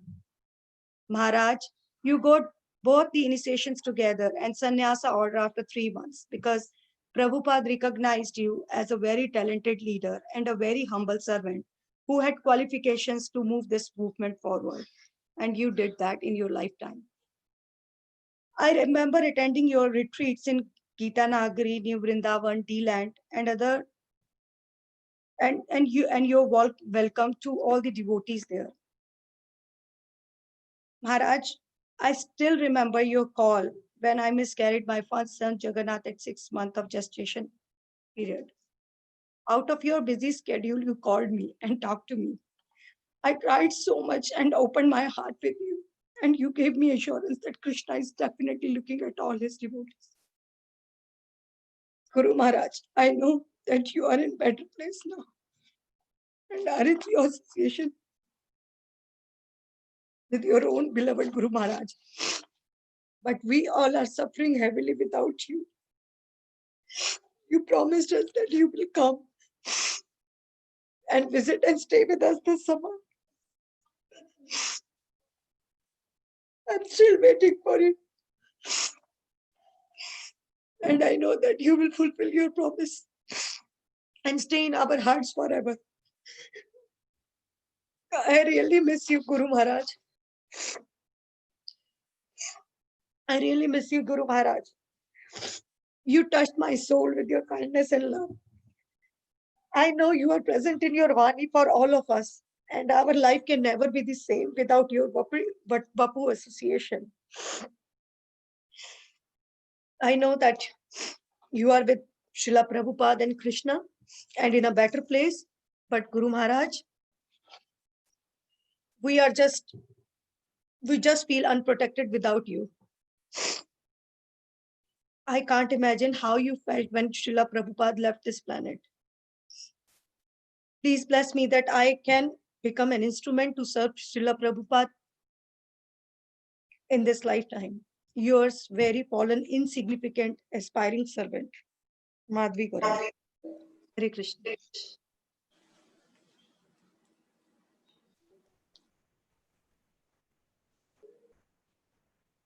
Thank you very much, Madhavi Garangi Mataji, for expressing your emotions and feelings towards Maharaj. I'd just like to conclude with a few words. Right after me, we're going to have Pushpanjali and Guru Puja. So please stay with us and join us for the Arti, the Pushpanjali worship of Bhakti Charu Maharaj and Srila Prabhupada. I know it's hard. Like Sangeeta said earlier, I lost my spiritual master physically in this world in 2005, and that is true, it never gets easy. Times like this makes me reflect back. I'm just quite sad. One thing I can say is that devotees are magical, and devotees are really special. And the pain you may be going through as devotees, we can really focus on what's true and what's real and pull ourselves through difficult times. Spiritual master truly is never gone. I remember when Bhakti Tirtha Maharaj, he left, he says, actually, I'll be more accessible now than I ever was. I won't be limited to just this body. I haven't fully realized that. But I'm here for you. If anything I can do to serve you, I know the disciples of Srila Prabhupada and the devotees around the community are also here for you. I saw Bhakti Charu Maharaj in November at Gitanagari. I was asked to attend the GBC college. I wasn't really qualified to join, but they asked me to join. I went there. I had the association of Maharaj. And two things I wanted to share with you that he taught me there. One was he was asked to give a history of ISKCON. And he was going through ISKCON. And again, this is GBC, they deal with problems of ISKCON and things like that. And he was going through circumstances, but he would never name anybody's name. And he was mentioning problems that ISKCON went through, like personalization, people that made Srila Prabhupada, said that Srila Prabhupada was God, and all these other different fall downs and things like that. But he said it in such a general way that he would never say anybody's name.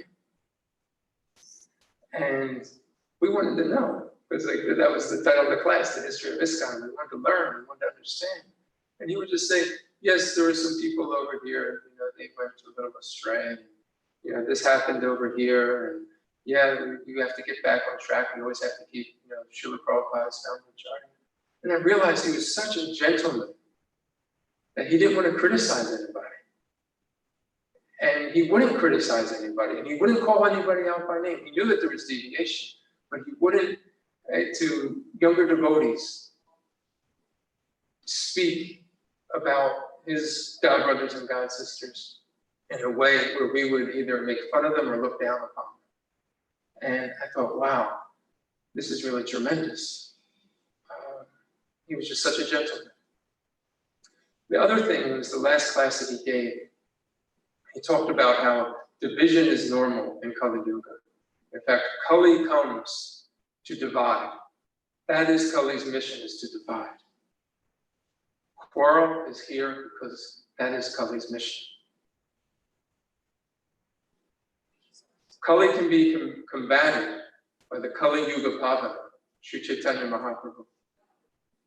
And Sri Chaitanya Mahaprabhu, just as Kali is convinced to divide us, Sri Chaitanya Mahaprabhu, it drives to unite us. And his method of uniting is Sankirtan. Coming together, to come together to chant Kirtan. So as Kali is taking us away, the Sankirtan is meant to bring us together. That's what he taught me. So, again, I'd like to thank all of the devotees for coming tonight, both virtually and here at the temple, sharing with us. Maharaj's memory will continue to live on. His example will go on forever. And we're going to transition now to the Guru Puja and Pushpanjali. So we have two disciples with us today in the temple, Mother Namambari and Mother Davaneshwari. One will lead the arti, the other will chant the kirtan. But prior to that, we will do Pushpanjali. Hare Krishna.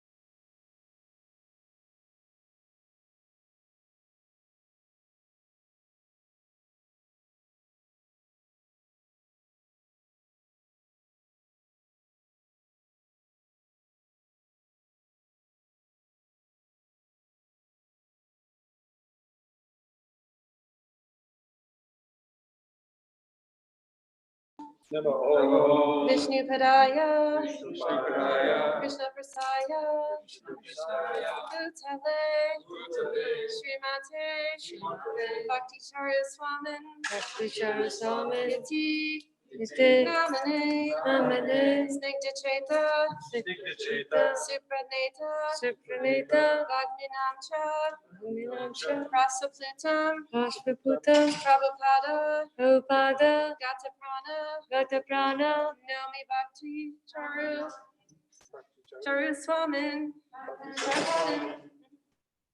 Namah Namah Om Vishnu Padaya Vishnu Padaya, Krishna Prasthaya Bhutale Srimate Vedanta Swami Tidinamine, Namaste Namaste, Saraswati Devi Gauravani Charane, Nirvishesha Nirvishesha, Shunyavadi, Paschatya, Deshatarine, Namah Om Vishnu Padaya Vishnu Padaya, Krishna Krishna Prasthaya, Bhutale, Srimate, Bhakti Siddhanta, Saraswati, Nitinamane, Shri Varshabhanavi Varshabhanavi Devi Devi Daitaya Daitaya Kripadaye Vipadaye Krishna Krishna Sambhanda Sambandha Jnana Jnana Daine Daine Prabhave Namaha Prabhave Namaha Madhurja Madhurya Ujjvala Ujjvala Premadya Premadya Shripaduga Shrivivaluga Bhaktida Bhaktida Shri Gaura Karuna Shakti Karuna Shakti Vigrahaya Vigrahaya Namostute Namostute Namaste Namaste Gauravani Gauravani Shri Murtaye Shri Murtaye Dinatarine Dinatarine Panuga Viruvaluga Viruddhapa Viruddhapa Siddhanta Siddhanta Dvanta Dvanta Harine Harine Namo Gaurakishoraya Gaurakishoraya Sakshat Vairagya Vairagya Murtaye Murtaye Vipralamba Vipralamba Sambodhe Sambodhe Padambujaya Padambujaya Te Namaha Te Namaha Namo Namo Bhakti Vinodaya Bhakti Vinodaya Satchidananda Satchidananda Namane Namane Gaura Shakti Gaura Shakti Swarupaya Swarupaya Rupanuga Rupanuga Varayate Varayate Gaura Gaura Avirbhava Avirbhava Umishtam Mumishtam Nirdeshta Nirdeshta Sajjana Sajjana Priya Priya Vaishnava Vaishnava Sarvabhauma Sarvabhauma Jagannataya Shri Jagannathaya Te Te Namaha Vancha Vancha Kalpa Kalpa Taru Taru Yascha Yascha Kripa Sindhu Kripa Sindhu Yevacha Devacha Patitana Patitana Pavanebhyo Pavanebhyo Vaishnavebhyo Vaishnavebhyo Namo Namaha Namo Namaha Namo Maha Maha Vadanyaya Vadanyaya Krishna Prema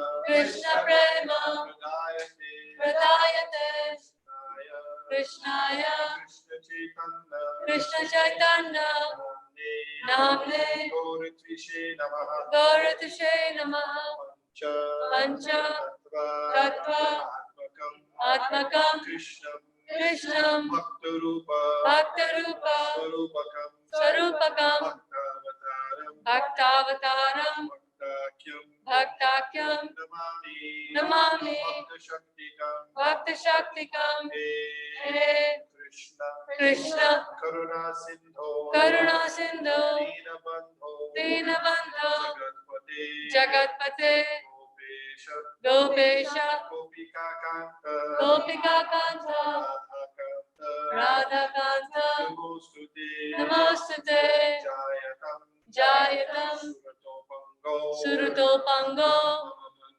Mama Manda Matergati Vatsarvasa Padam Bhojo Shri Shri Radha Madana Mohana Divya Vrindaranya Kalpadrumada Srimad Ratnagara Singhasanasto Srimad Govinda Devo Govinda Devo Vishnadevi Vishnadivi Sevyamano Smarami Srimad Rasa Rasharambi Vamshivata Tatasthita Darshan Vela Samar Gopi Gopinata Shri Estuna Tapta Kanchana Gaurangi Radhe Vrindavaneshwari Vrishabhanu Sute Devi Pranamami Hari Priye Jai Shri Krishna Chaitanya Prabhu Nityananda Shri Advaita Gadadhar Srivasadi Krishna, Hare Krishna, Krishna Krishna, Krishna Krishna, Hare Hare, Hare Hare, Hare Rama, Hare Rama, Hare Rama, Rama Rama, Rama Rama, Rama Hare Hare, Hare, Hare Hare, Nama Om, Namo Vishnu Padaya, Vishnupadaya, Krishna Prasaya, Krishna Prasthaya, Bhutale, Bhutale, Srimate, Srimate, Bhakti Charu Swamin, Bhakti Charu Swamin, Tinamane, Tinamane, Snigdha Chaita, Snigdha Chaita, Supraneta, Supraneta, Bhagminamcha, Rasa Plutam, Prabhupada Gata, Prana, Nomi, Bhakti Charu Padam, Bhakti Charu Padam, Isha Pushpanjali. Isha Pushpanjali.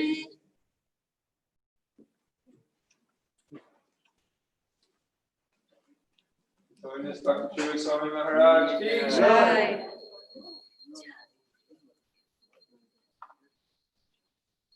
Jai. Nama Om Vishnu Padaya Krishna Prasaya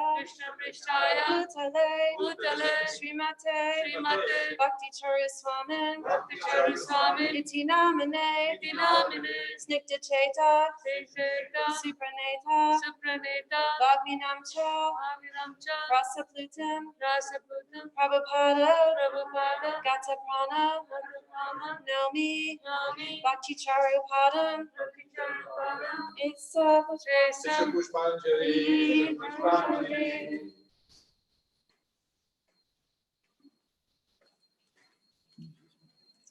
Holiness Bhakti Charu Swami Maharaj ki jai. Nama Om Vishnu Padaya Krishna Prasaya Bhutale Srimate Bhakti Charu Swamin Iti Namane Snigdha Chaita Supraneta Bhagminamcha Rasa Plutam Prabhupada Gata Prana Nomi Bhakti Charu Padam Yesha Pushpanjali. Isha Pushpanjali. Holiness Bhakti Charu Swami Maharaj ki jai. Jai.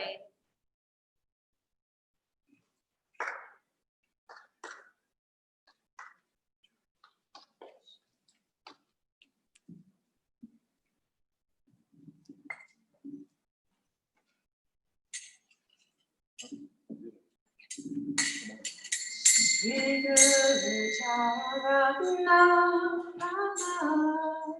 Kevala Bhakti Sada Shri Guru Charana Padma Kevala Bhakti Sada Shri Guru Charana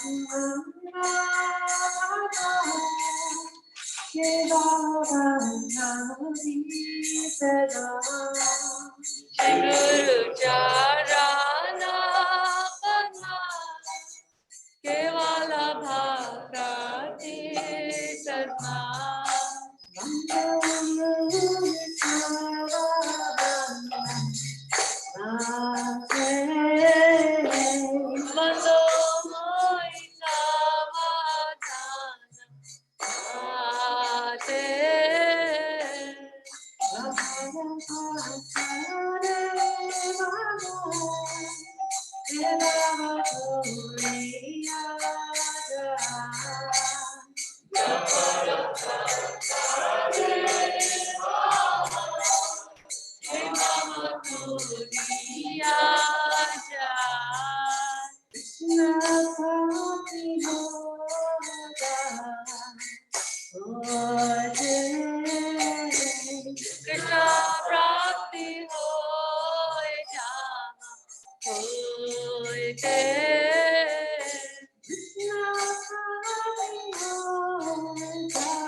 Vishnupadaya, Vishnupadaya, Gurudaya, Srimate Bhakti Vedanta Swami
Vishnupadaya, Gurudaya, Srimate Bhakti Vedanta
Swami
Bhakti Bradikacharya, Ashtottara Saraswati Srimad Divine Grace A.C. Bhakti Vedanta Swami Maharaj Prabhupada. Ananta Koti Vaishnava ki jai. Iskan founder Acharya Shri Prabhupada ki jai.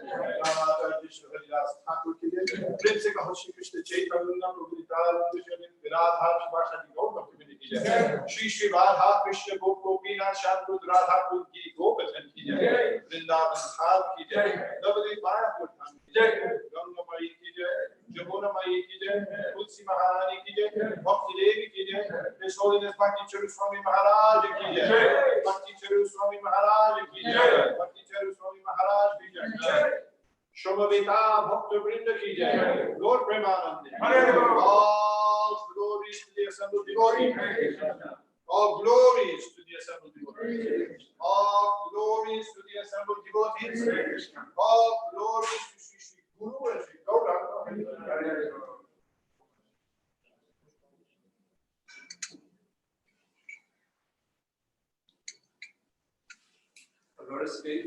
Spiritual Master, only what can attain pure devotional service. I bow down to his lotus feet to create all reverence. By his grace, one can cross the ocean of material suffering and attain an emergency. My only wish is to have my consciousness purified by the words emanating from the lotus mouth. Attached to his lotus feet is the perfection that fulfills all desires. He opens my darkened eyes and fills my heart with trustful knowledge. He is my Lord, birth after birth. From my next step to bring my face, my hand and strength. Our spiritual master is the ocean of mercy, the friend of poor and poor devotees. O Master, be merciful unto us, and give us the shade of your lotus feet. Your fame is filled all the whole world. We take shelter from the lotus feet. His Holiness Bhakti Charu Swami Maharaj ki jai. His Divine Grace Shri A.C. Bhakti Vedanta Swami Prabhupada ki jai.